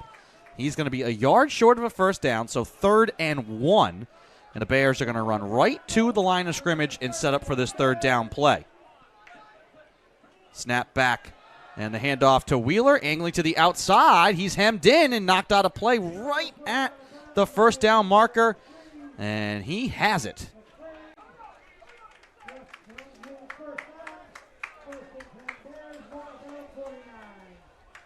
First down, 1 yard short of midfield. Burns back to throw, has all sorts of time in the pocket, throws across the field for Desta, who has the catch, staggering to the 10, to the 5, to the end zone.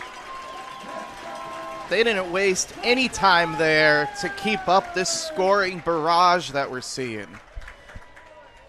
5th catch for Desta, 2nd touchdown of the day, and just that time he's just running away from the coverage. Another time where they decide to go one-on-one, no help over the top. It's just tough to play defense when these receivers have free reign. Kick from McClure, twisted up and good.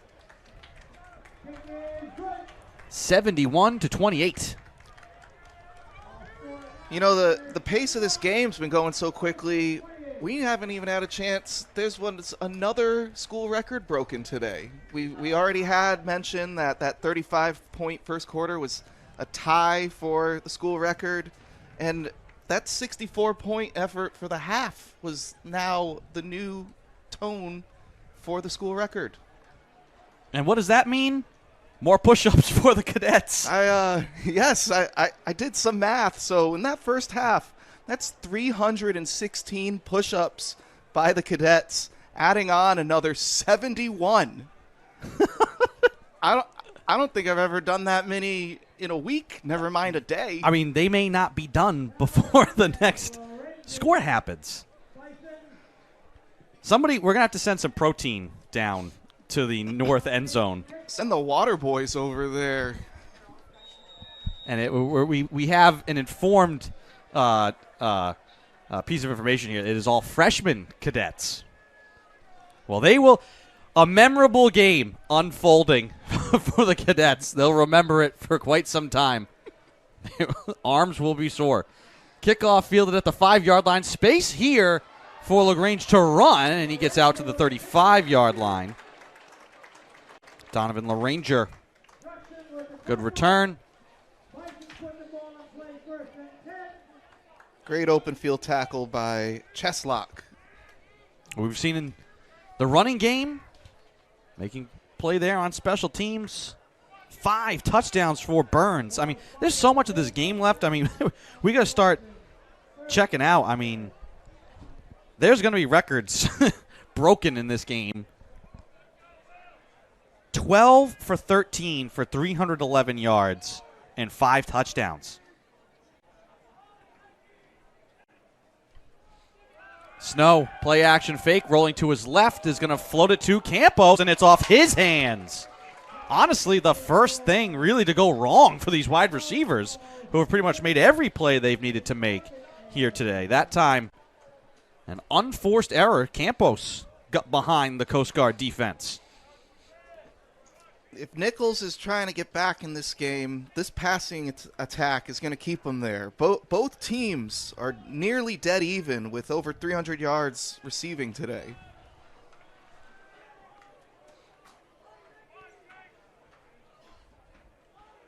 Second and 10.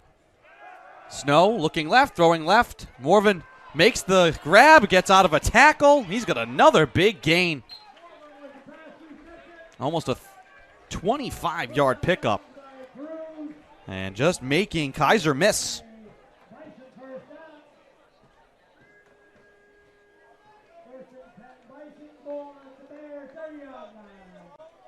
First and 10 for the Bison from the Bears' 30-yard line.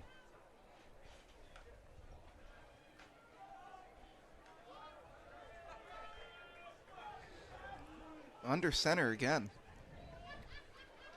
Handoff to Nevado. He sprints to the outside, still being strung out and tackled after a gain of 4.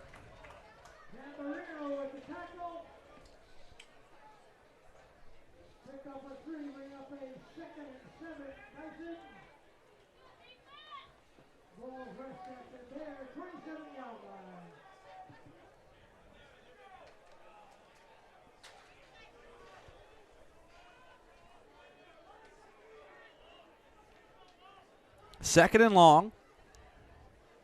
Snow fakes the pitch, now rolls to his right, sprints ahead, will carry it and get upended. Jael Cuellar coming in to make the tackle. And that's a rush for a first down.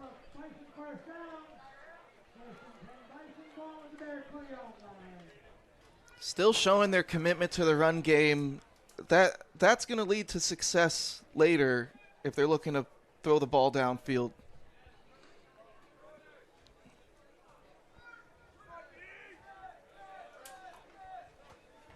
First and 10.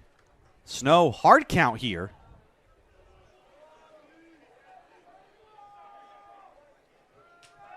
Play action fake. Throws over the middle to the goal line. Touchdown. Wide open, Kevin Froley Jr. And the Bison go right down the field and score to make it 71-34. And as we were just talking about, great play action is what held those linebackers I was fooled. I thought that he was going to be handing that ball off and set up over the middle, no defenders to be found. Well, I'd say 11:28 to go in the third quarter. High snap here, and it comes to Foynes. He looks to throw. He dumps it over the middle, and it's incomplete. That time, Aylward not able to secure the high snap. And so it stays 71-34. Well, for those of you curious, the most points scored by a single team, 105. Rockford versus Trinity Bible, September 6, 2003. Most points scored combined from both teams is 142. Rose-Hulman, 74. Illinois College, 68. 3 overtimes, September 13th, 2014. Regulation is 138 points. We're approaching that We fast. are on pace for that. So if both of these teams keep up the pace, potentially, I mean, at what point you're not going to call off the Dogs. The Bison surely aren't. They're trailing. They want to keep putting together as many plays as they can here. And Coast Guard certainly doesn't seem like they're going to dial it back.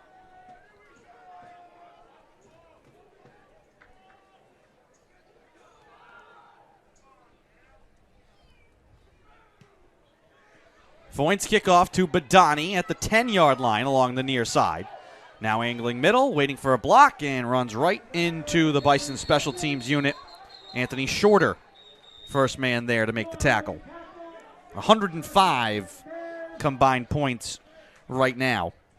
You need 33 more, 34 more for a new NCAA record. So that's the suspense right now.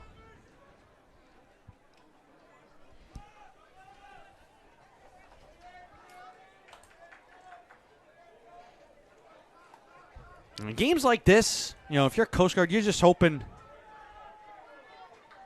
just to get out of this game clean now. Hand off to Hensley. He has a gap. Big gain on first down. Tackle made by Branch, senior from Dorchester, Mass. The Bears are moving fast. They're not worried about bleeding clock. They're going to hand off to Hensley again. Good stick there right at the first down marker from Michael Gurley, the freshman from Bridgewater. But not before Hensley picks up another first down, and he's going to check out of the game now. Wheeler back in.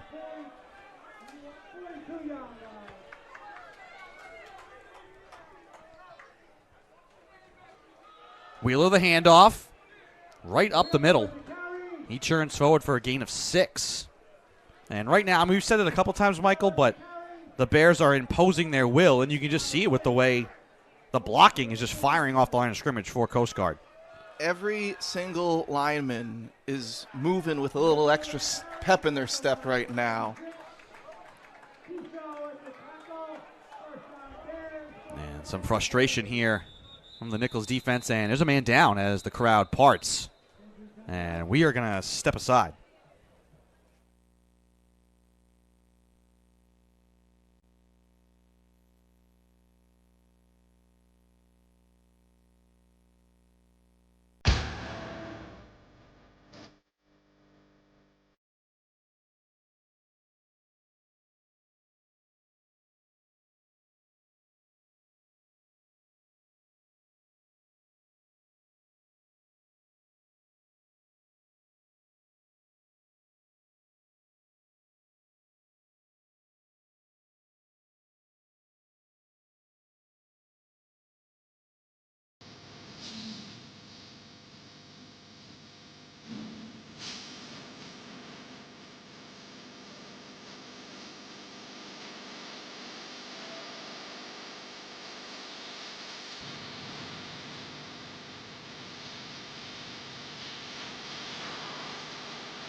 Welcome back to the field.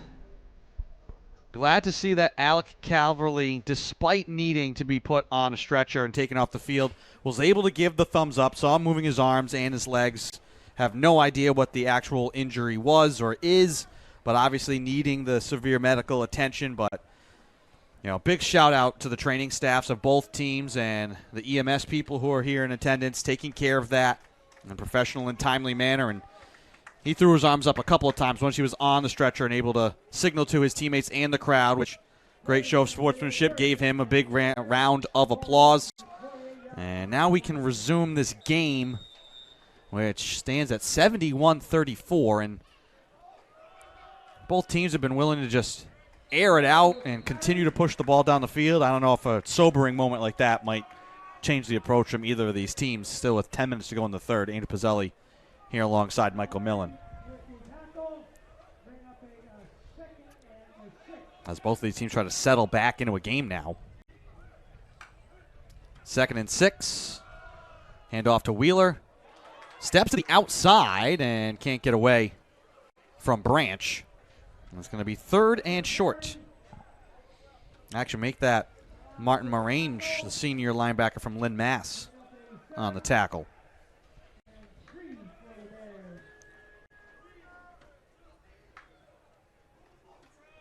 Hand off to Wheeler, and he swarmed under, and he's going to be short. 4th down forced. Mike Orville coming up to make the stop.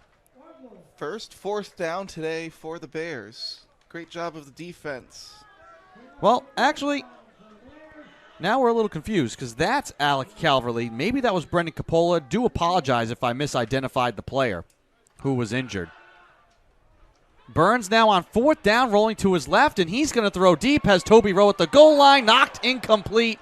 The Bears want a penalty, but there is none coming, and the Bison get a stop.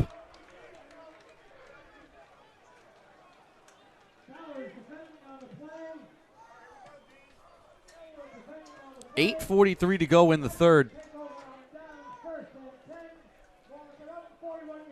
71-34. And the Bison will get the ball back.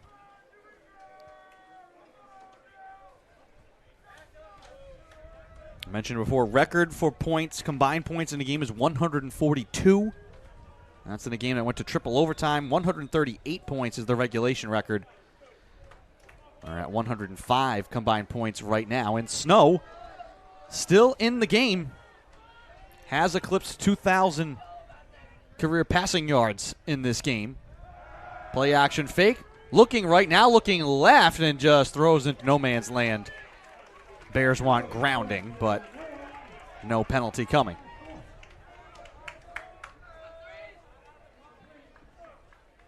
I also think there was an offensive lineman about 10 yards down the field. I think the center might have been way past the line of scrimmage.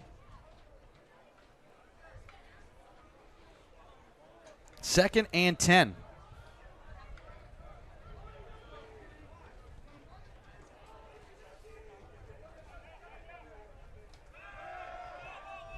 Complete to Morvan, near side, cuts into the middle of the field and has the first down. And is taken down in Bears territory. His big day continues. That's now his 6th catch, approaching 200 yards, 2 touchdowns. Has a long of 75, is averaging 40 yards per catch. He was 4th among active players in all of NCAA football coming into today in yards per catch. And they're going to air it out for him again here. This pass is going to come up short as Morvan, appropriately so, was double covered down the left seam. Yes, the Bears certainly seem to have made some adjustments here, adding some pressure, not just trying to get to the quarterback, but also adding pressure to these top receivers that have been doing such great things for Nichols today.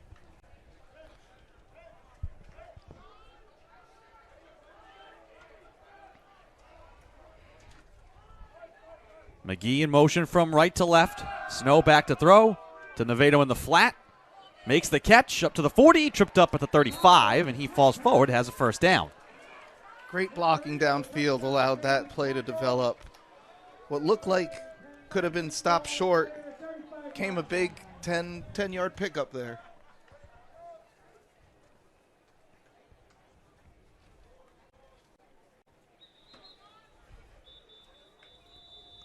And the official is going to call time to fix the chains on the far side. I do find it amazing. It's 2025, and we still use 2 sticks and a chain to determine the down and distance. Certainly befuddles some people. Play action fake. Falling down. Snow lost his footing. And that may be credited as a sack to Will Adair. He was the closest one there. He had a big play developing downfield. Just lost his footing. We'll see how the official statistician puts that one in. Either way, 2nd and long now. Snow looking left, throwing left. Morven makes the catch. Little wide receiver screen. Gets to the 35. Pushed out of bounds by Miller. And this is going to set up 3rd and long. What would be 4 down territory anyways here for the Bison with 6.5 to go in the 3rd. And a 71-34 hole. This might be the longest period of the game without a score. I mean, time of possession is pretty close. The Bison have had it for about 5 more minutes. But all of these drives, I mean, we will go back and check when we get a chance, have been extremely short. Snow looking left, skips that one in, incomplete to Morven. I mean, here's our drive summaries. 2 minutes and 40 seconds, 12 seconds, 1 minute 38, 7 seconds, 46 seconds, 2:38. I mean, I'll skip until we get to a drive. One drive that ended in a score was 3 minutes and 24 seconds. That's it. The majority of these have been 1.5 minutes on average.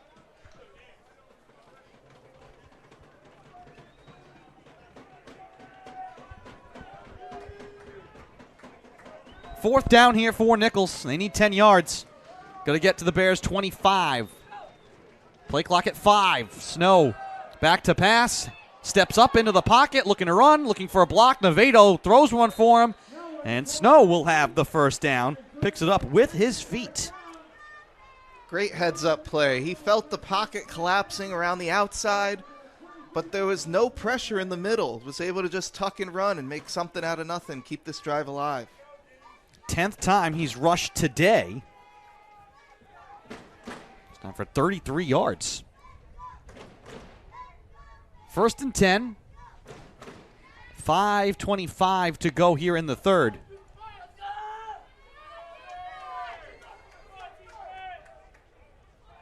Snow under center. Play action fake, booting out to the left. Looking middle, and he is under pressure, and this is going to be incomplete. Adair again with the pressure on Snow.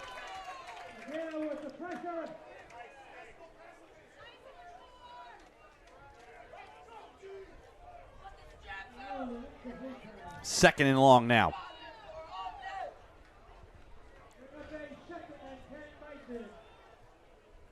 Nichols looking to find any way they can to give a little more time in the pocket. Bootleg in there, just didn't fool the defense. 3 receivers right with the tight end in tight. Snow back to throw, looks to the left, and Morven can't hang on. Pass was a bit low. Falls incomplete at the 11-yard line. 3rd and 10 now for the Bison.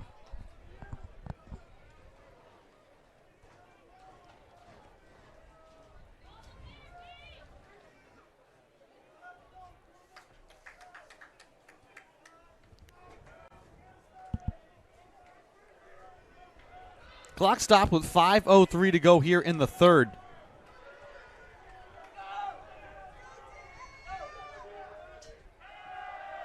Snow deep in the pocket, throws it over the middle. It's bobbled and dropped. Had the screen set up to Campos. He just didn't look it in, and he had a convoy. There was nothing besides offensive linemen standing between him and the goal line, and just couldn't come in, felt the pressure around him. Now 4th and 10. Bison have already gone for it once on 4th down this drive. 2 for 2 in the game. Compelled to go for it here. 2 tight end set. Campos in the backfield. 2 receivers to the left. All eyes on Morven.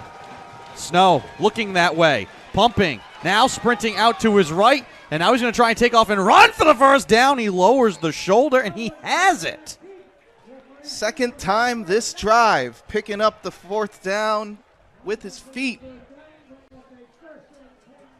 And having to go a long way to do it. And Jael Cuellar was coming in to try and lay a big hit. You can tell that this Coast Guard offense is itching to get back out on the field, but Nichols is keeping them at bay. Well, and also this drive, going for on 4th, showing physicality and willing to, like you said, forget about the score and just play. Pass to Ferroli in the flat, trying to find the goal line. He leaps, he has it, touchdown.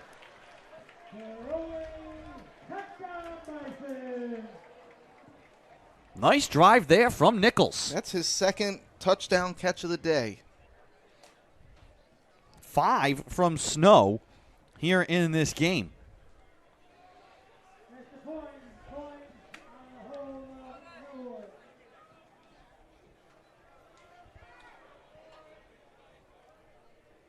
With 4:02 to go in the third.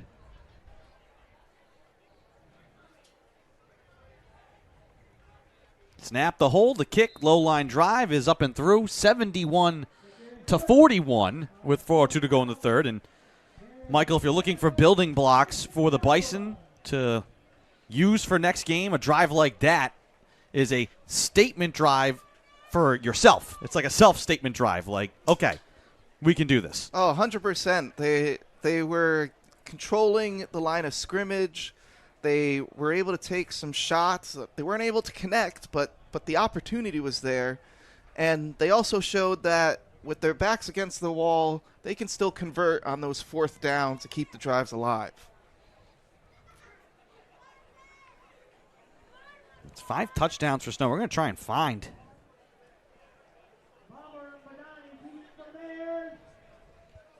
That may be his single game high. Threw 4 touchdowns versus the Bears last year.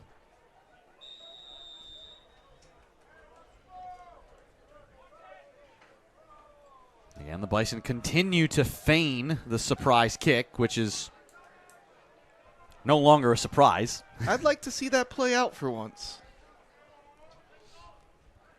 The Bears Bison find a way to make this a 3-score game, potentially. But Donnie has to sprint under it at the 20-yard line.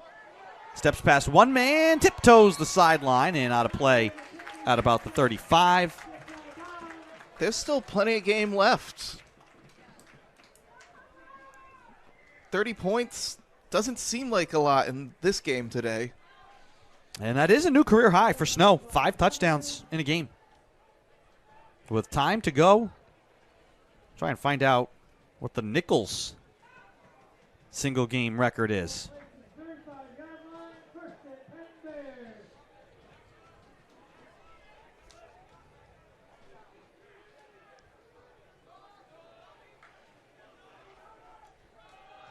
Handoff to Hensley. Starter's still in there for Coast Guard, despite this lead. Team record for the Bison is 7 passing touchdowns versus Maine Maritime, October 4th, 2003. Desta, short catch, very short gain.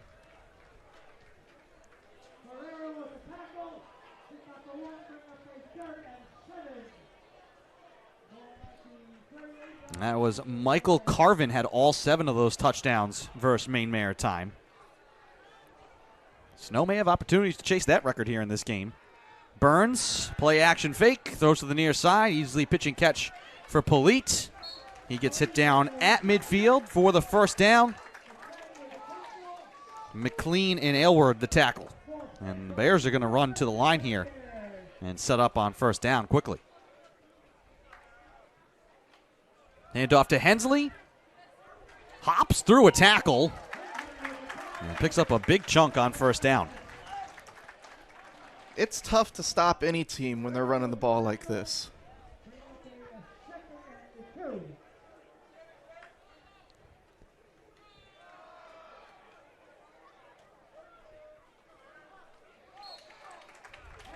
Hensley again has the first down.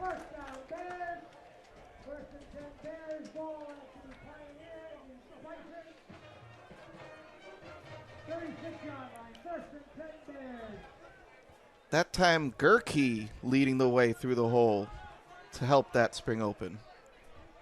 2:05 to go in the third. Bears on the move. In Bison territory once again. Burns now taking his time is going to redirect Denton and Desta to the left side. Desta sets up in the slot. 6 catches, 158 yards, 2 more touchdowns for the Bears' all-time leader. Burns is going to keep it himself. Up the middle he goes for a gain of 8 yards. Has rushed 5 times now today. 64 yards on the ground for Burns to go along with the touchdown. Wheeler, not a lot of space that time.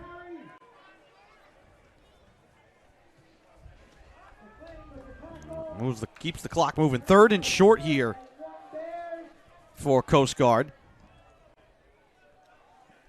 Calverley making the play that time for the Bison. 3rd and 1. Burns hands off to Hensley. Sprints to a hole right side, spins out of a tackle, keeps the legs churning, has the first down and more down to the 19-yard line. I love this formation that they've been going to in these short yardage situations. Getting their big left tackle, Martin, on an unbalanced side and just running the ball right behind him. Burns now picking his way. Short gain, maybe a yard, and we get a penalty after the play. Right at the tail end of the play.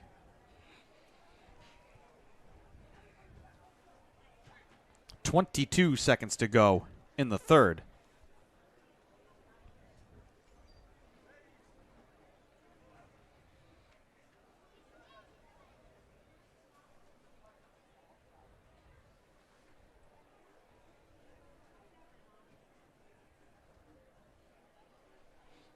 After the play, personal foul, defense number 32. That is half the difference in the goal, first down. It's a personal foul on the defense after the play. Not helping their cause. That is 11 penalties now on the day for Nichols. And the fourth fewest penalties per game in the nation coming into today. Desta in motion from right to left. Burns looking to throw. We have a whistle at the beginning of the play and a flag.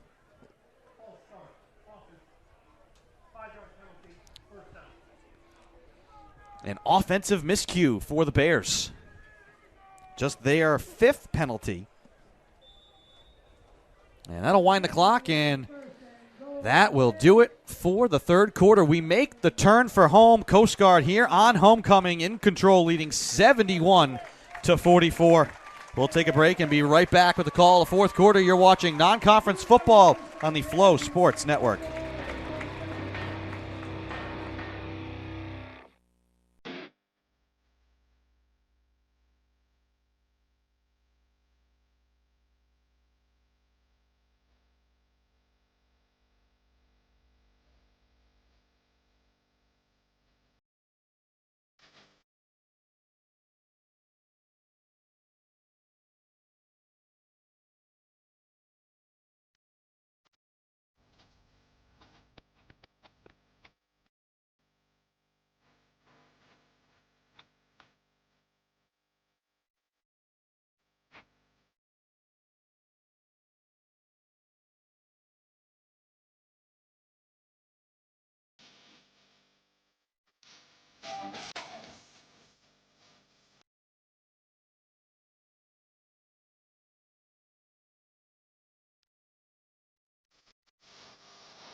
Welcome back to the field. Start of the fourth quarter. Coast Guard on the move once again. A reverse to Badani trying to turn the corner right side. He does. Has blocking, has the edge, and he's short of the goal line. A penalty at the tail end of the play. Don't know if that was on Gerke cleaning up the backside.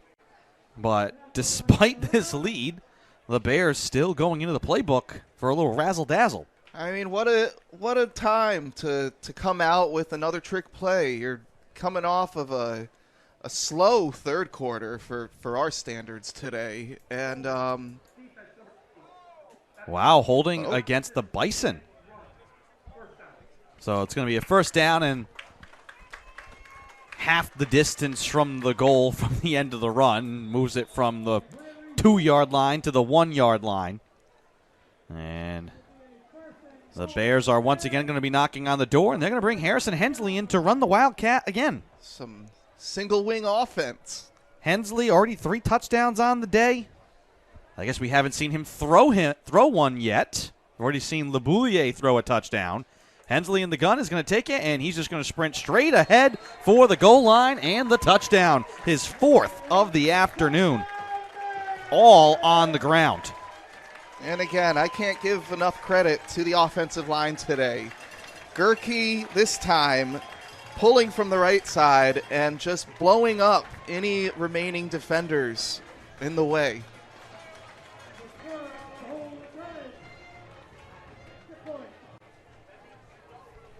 And the Cadets are coming down again. Extra point is up and good. And the Cadets going to get those push-ups in. Michael's efforting more math here.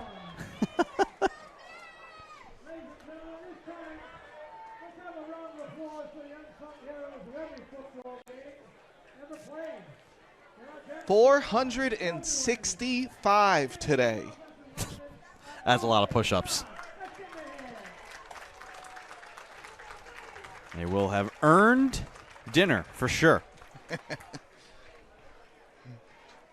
Certainly burn more calories than I have just standing here. I like to think talking burns calories, but they say it doesn't, so. Well, brain power does do a lot of calories, so I'm told. Yeah, or at least I keep telling myself. But you can't think harder and burn more calories. That would be a neat trick. 14:21 to go in the fourth, and I mean the strategy from the get-go here today, talk about, thinking too hard. The Bears have not overthought this. It's been early on heavy dose of Hensley and Wheeler and running the ball, and that's just forced the Bison had to play man-to-man coverage, and when they've wanted to throw the ball, they've just waited for the look they like. Man, you can't defend on an island the whole field. It's like playing in the backyard with your friends, and the receivers just run away from the coverage, and they're open. Wobbling kickoff here from Bates, and it goes out of play. Mistake going out of bounds.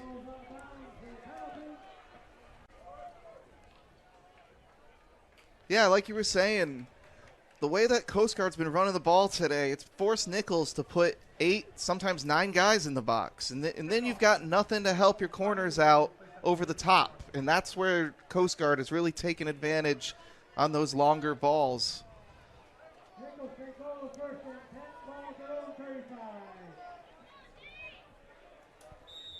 Well, again, for the things, if you're concerned, if you're interested, we need 20 more points in this game for a new combined offensive record. Navedo with a big play and a big run, his best run of the day.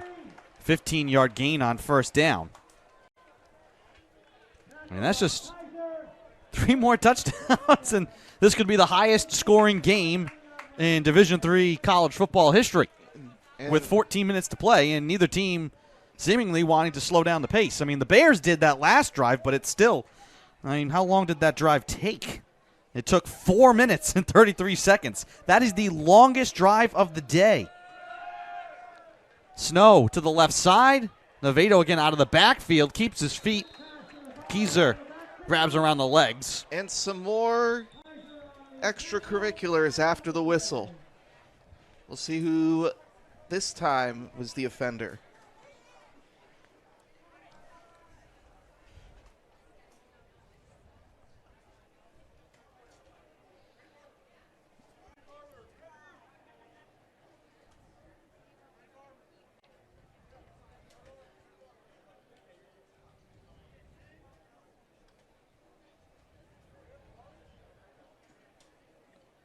And we're approaching 641 yards on the day for the Bears. Unnecessary roughness on the offense after the play, so a little frustration after the play. Definitely don't want to see that, especially when you've got a game that feels like it might be out of hand. That's Bailey Hooper, the junior from Kingston, Mass. Bears' record for yards in a game is 684, 2007 versus Fitchburg State. Just 40-odd yards away from that.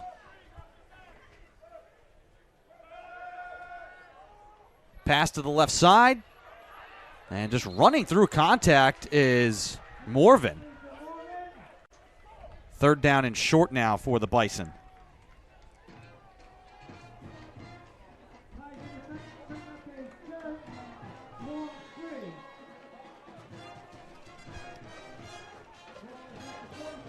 Surprisingly, with all this offense here, we're looking at some other all-time stats. I'll give those to you in a minute. Third and short. Snow's going to keep it himself, put his nose down very close to the first down marker, and he does have it. So right now, today, the Bison have, we'll call it 500 yards. Combined, we've got about 1,141 yards. The all-time record for combined yards in a game, 1,714. Hardin Simmons and Sul Ross State. I'll be honest, I have not heard of those schools. I'll admit when I don't know something.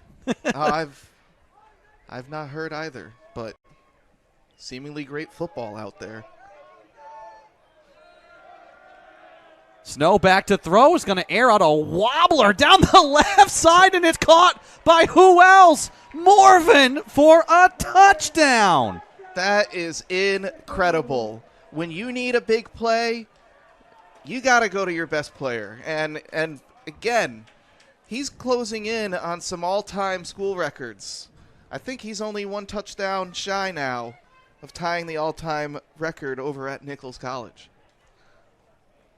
He has tied it. Morvan now ties the all-time record for career touchdowns. Ties Ben Carter, who had 30 in his career, graduated in 2003. 30 on the career now. Another for Jack missed Morvan. snap. 78-47. With 11:51 to go.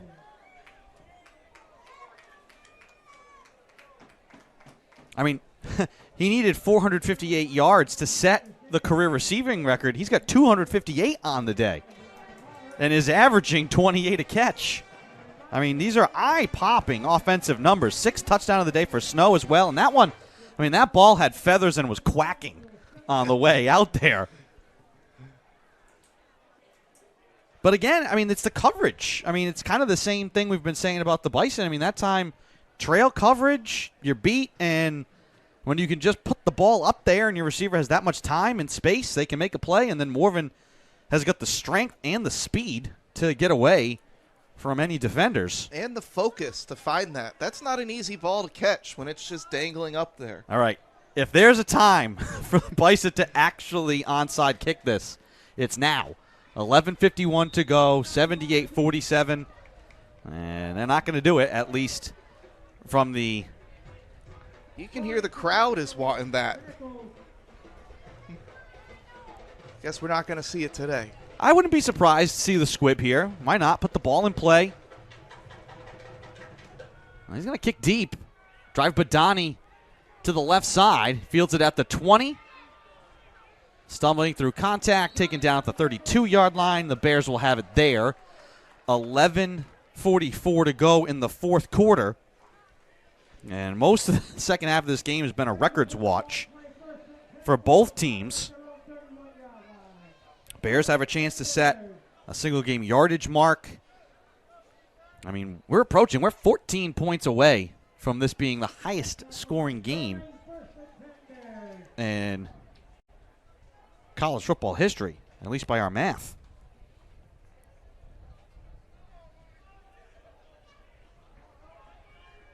which it would be, at least in regulation. 142 is the record in overtime. Burns back to throw, throws to Cheslock in the flat, has it at the 35 to the 40, shouldered out of play at about the 44-yard line. First down pitch and catch for the Bears.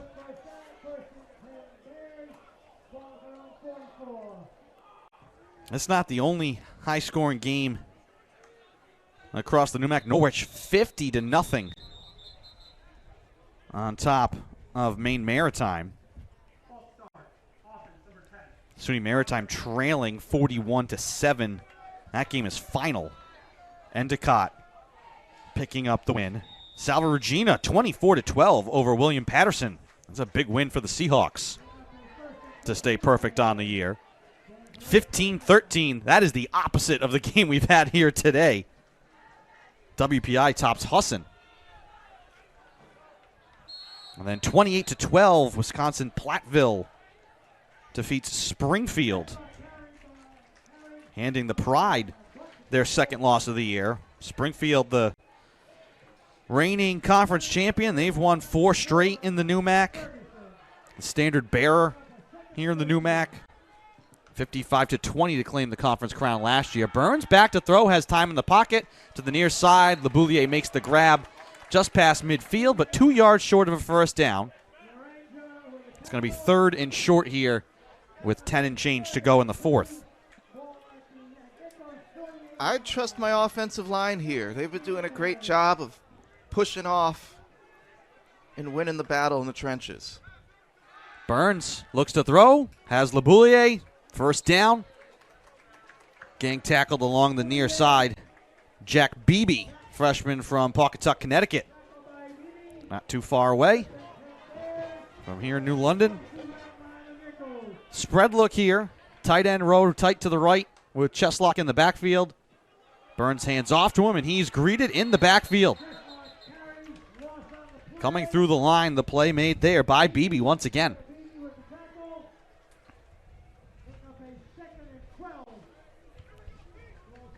Still some fight left in this defense here.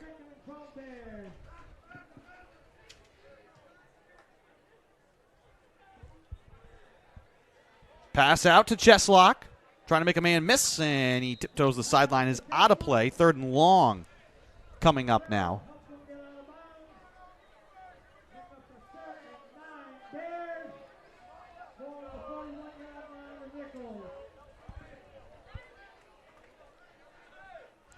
As we approach 9 minutes to play here in the 4th quarter.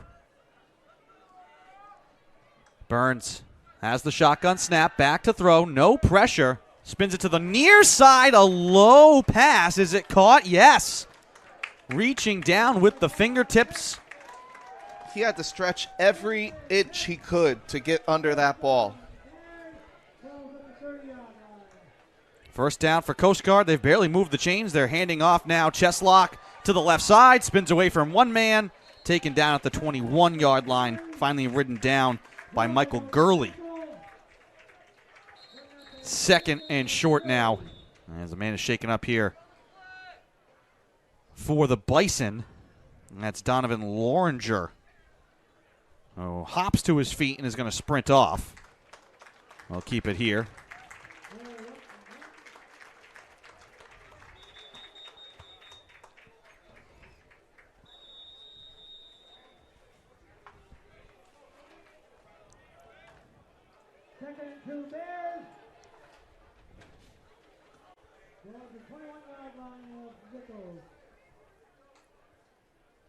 Shotgun snap to Burns. Floats it to the end zone, left side for LeBouillier. He has it and drops it.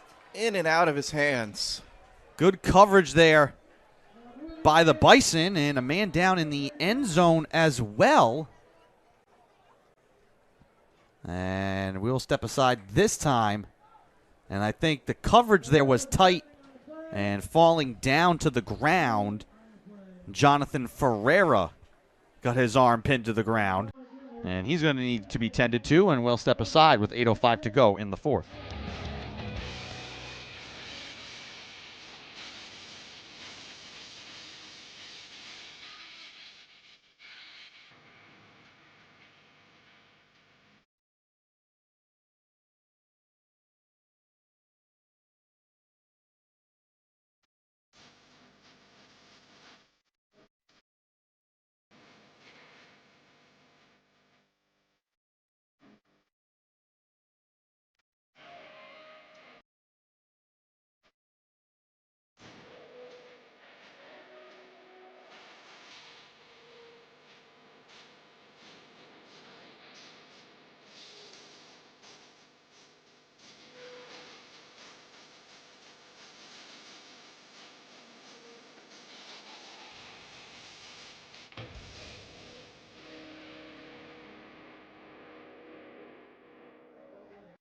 Welcome back to the field. 8:05 to go in the fourth quarter. The pace of this game has slowed here in the second half. Only 13 combined points here in the fourth quarter so far, after we had 49 in the first quarter. Bears have already set a new single-game mark for yards in a game. Looking to add to it here. Burns to the middle. Desta with a man on his back. Can't make the catch. And it's going to be 4th and short. And the Bears are going to keep the offense out there. Great coverage by the freshman Michael Gurley out there. That's a tough matchup against the wily and talented veteran Brooke Desta, who split out to the right side. And if Burns wants, he could throw to him for 2 yards easily. Instead, Burns is going to keep it himself. Quarterback keeper for the first down. I mean, Desta had a 10-yard cushion there on a 4th and 2. 7:44 to go. Well, I don't blame him for giving him that much space. He's shown that when he wants to get open, he can. Burns sends the Boulier motion from left to right, snaps the hands, play action fake. Burns sprinting left, throwing over to the middle, has the Boulier, steps through a tackle, dives to the goal line, waiting for the signal, touchdown. 6th of the day for Burns, 3rd for LeBoulier. And he threw for one. And he threw for one, too. I mean, the Bears are just unstoppable offensively here in this game.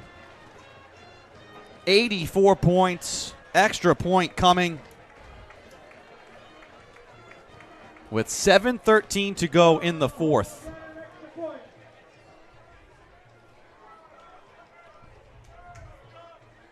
Extra point is up, and it is through.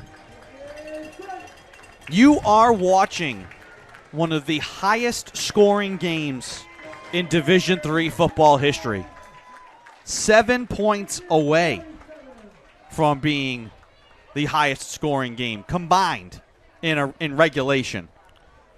And what a way to celebrate homecoming. Unbelievable. I mean, talk about putting on a show. I mean, that was the talk coming in, right? Everybody.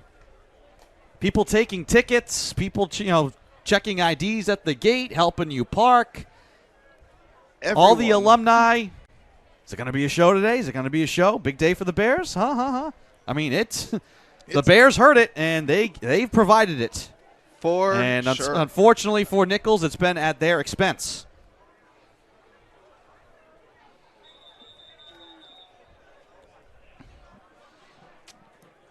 And the mind-boggling thing is, if you'd said that you're going to go out and score 47 points, you'd think it'd be a closer game.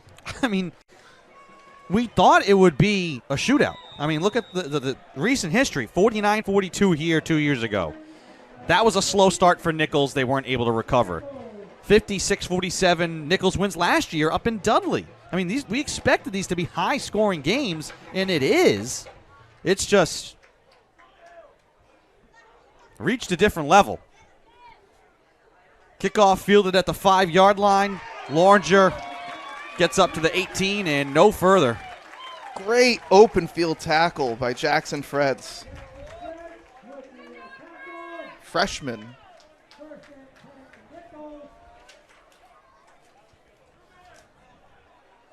$7:05 to go.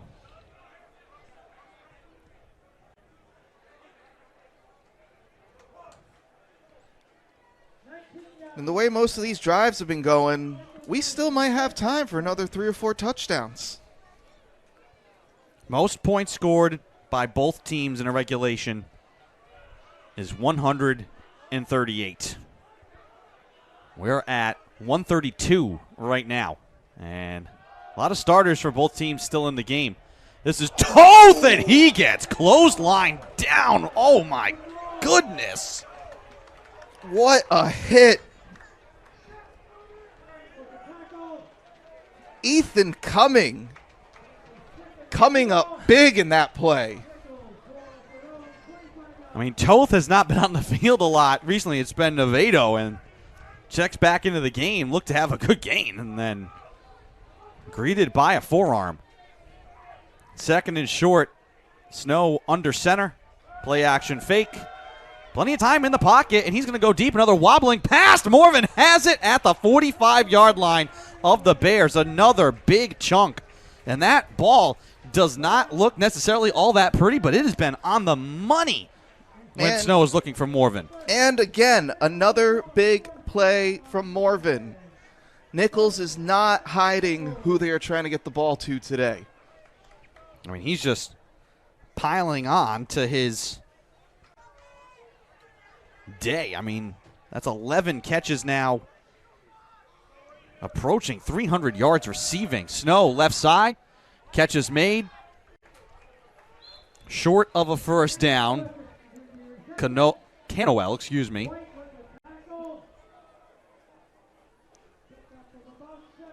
Keeps the clock moving with 5:33, and like I said, the suspense right now, if the Bison score a touchdown, an extra point would make this the highest scoring game in regulation in D3 history.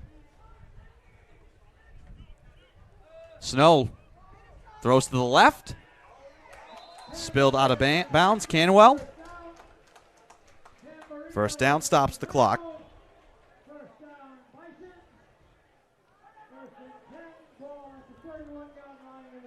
Five minutes to go in the fourth quarter. Bison on the move again. And a lot of times in blowouts, you say it's just a matter of the final margin, but right now the final margin is possibly pretty dramatic. 38 points. Toth picks up a yard and taken down. And on the tackle, Truman Mankowski again.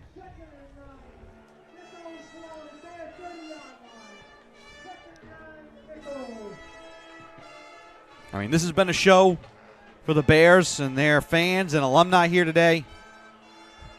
It's been a show for us. Both teams have broken records for themselves here today.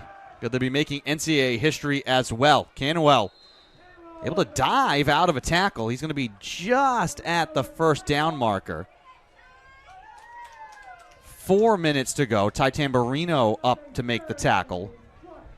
3rd and 2.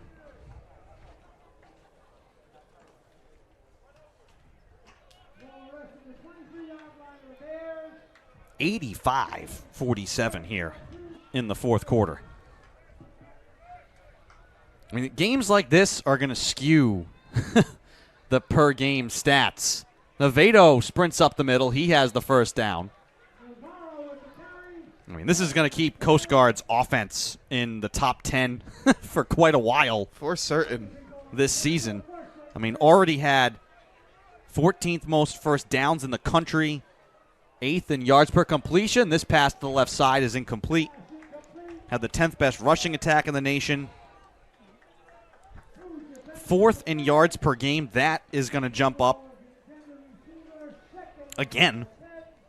I mean, here today, Coast Guard, a new team single game record, 714 yards. Bison have 609. And this is a video game-like performance from these teams. And playing till the final whistle. Starters out there for both sides.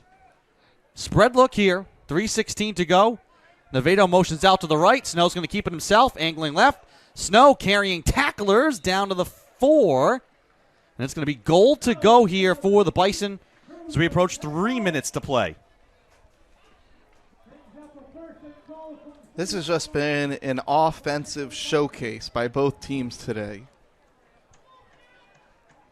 Both teams certainly looking to see what they can improve on as they go into next week for their defenses, but there's not much to be said about the offense that we should be looking to change. Campos in the backfield with Snow. 2:37 to go here in the fourth quarter. Handoff to Campos, sprints up the middle, reaching for the goal line. He's going to come up short. Down at the 2-yard line. 2nd and goal here for the Bison.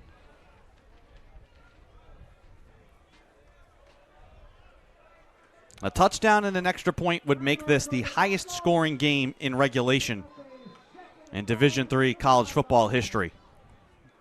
Approaching the 2-minute mark now. See if the Bison try to get one more play in before the 2-minute timeout. Froley in motion from left to right. The snap to Snow. Hands off. Campos leaning forward. Very close. He's going to be down at the 1. And that brings us to the 2-minute timeout.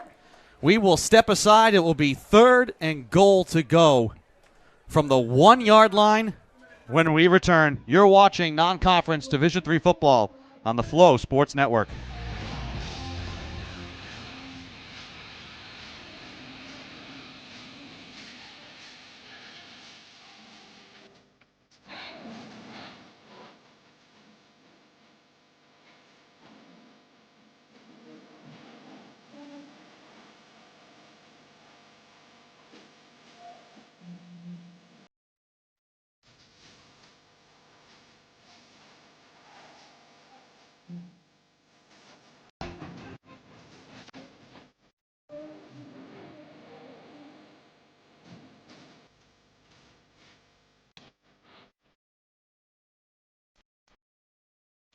Welcome back to the field.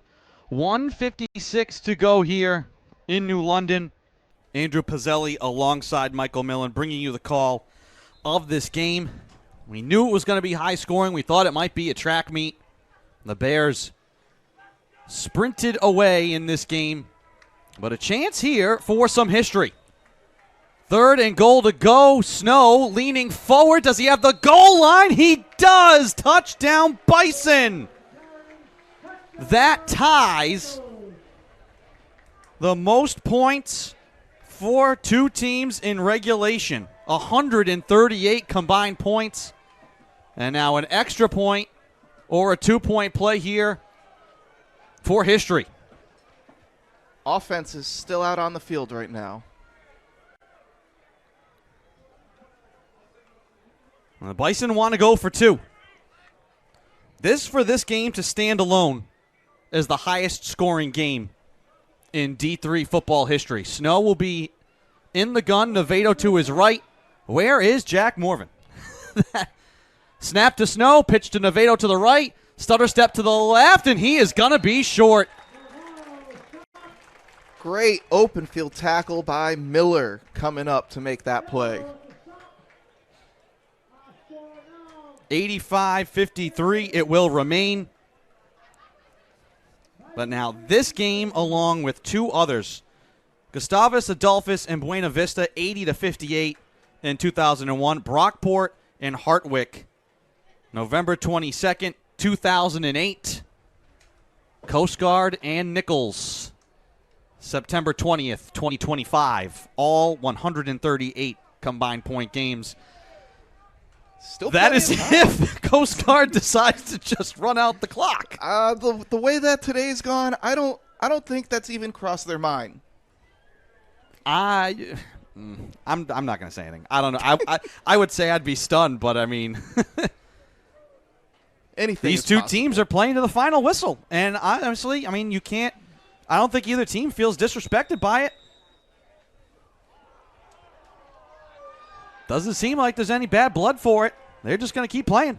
Why not? It's a beautiful day. Let's keep playing. For football. 1:52 to go. Bison kick it deep. Badani from the 12 out to the 20. Now the 25 to the 30. He's in the open field. Badani to midfield. Badani to the 40, to the 30, to the 20, to the 10. 5. Touchdown and history. The highest scoring game in Division III football history. I guess we won't see what the Bears were going to try and do on offense. Amr Badani from his own 12-yard line, an 88-yard kickoff return into the history books.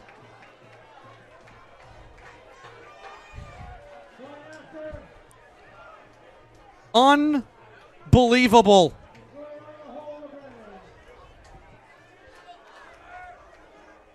Extra point from McClure is up and good, and somebody please get some milk for the Cadets.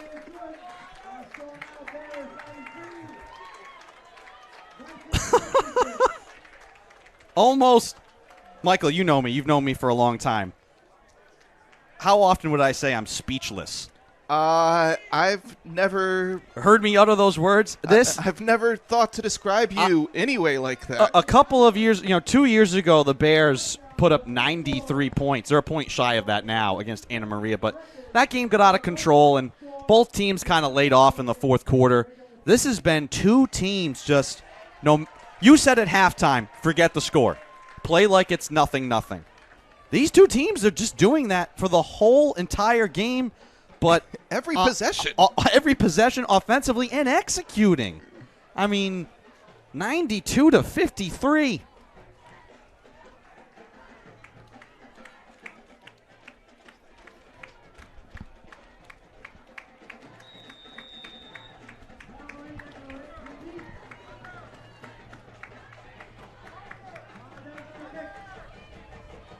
Kickoff from the Bears.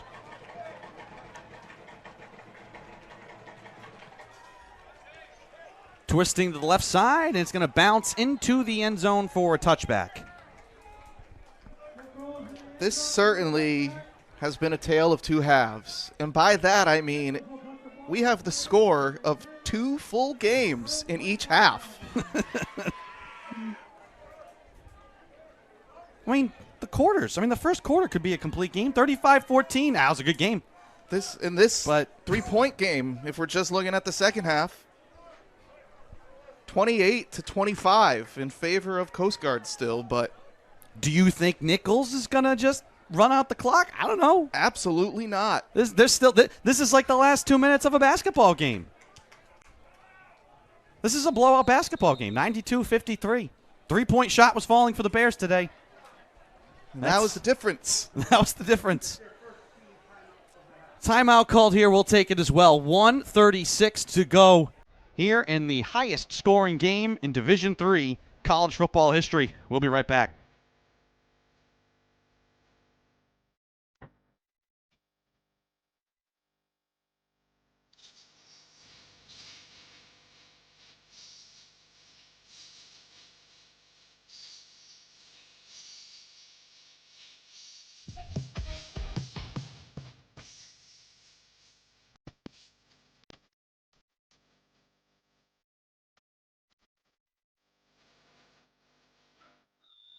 Welcome back to the field. 1:36 to go.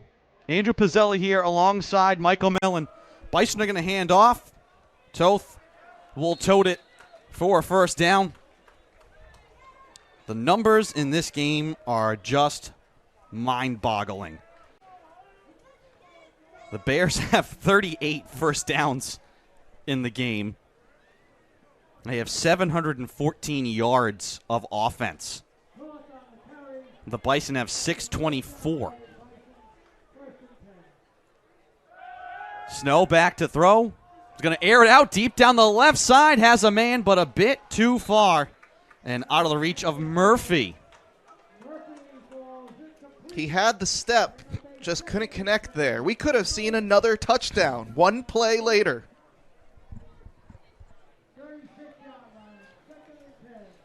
Both of these offenses putting on a showcase.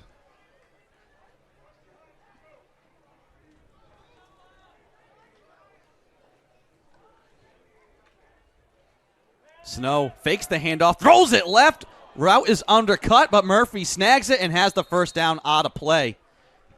Bears once again tried to jump the route, and Snow able to get that pass there just in the nick of time.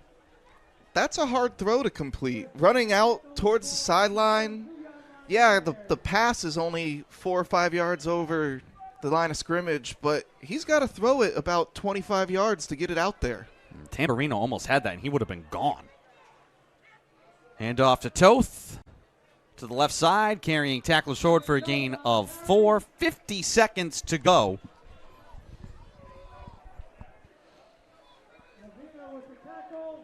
And a game that the Bears are going to remember for a long, long time.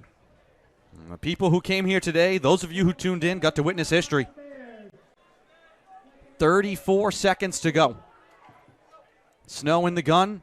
Fakes the handoff to Doth. Looking left. Is going to air it out for the end zone. He's got a man. The catch is made. Touchdown. Deep to the left side. Reeling it in. Justin Murphy, the sophomore from Providence, Rhode Island. This game is going to be buried in the stats of history as the highest scoring game. I mean, now this is getting insane. 92-59 with 22 seconds left.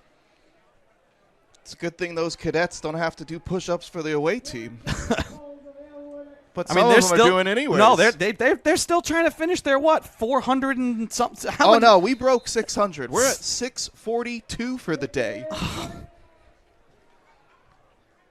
Give them the week off. Sophomores have to do push-ups next game. And that's going to be a 3-0 rock fight. They'll get off easy.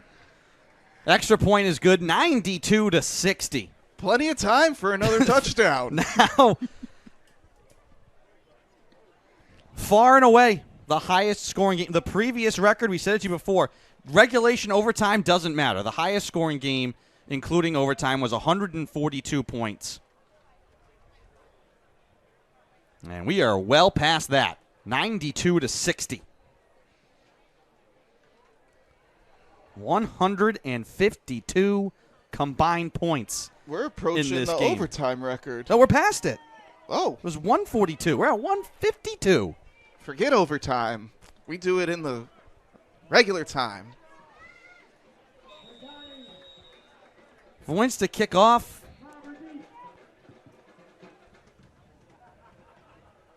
Bounces it up the middle. Bobbled by the Bears, and they'll just fall on it to cover it up at the 22. 19 seconds left. The offense will come back out onto the field for the Bears. Noah Snyder in the huddle. And actually, you've also got Elias Duncan out there. And a wholesale change. Wholesale chains. All right, guys. It's 19 seconds to go in a 32-point game. Second unit can go in. You know, aside from those... but you know what? I mean, we joked about, like, at what time do the Bears start to slow things down? I mean, they needed to keep up the scoring. 92-60. They couldn't slow down. There was no laying off the gas, throttling it back. And you take away those two early turnovers, this could have been a very different game for Nichols. And the Bears are just going to take a knee. And that will do it for this one. A game that the Bears will remember for a long, long time, wanting to put on a show here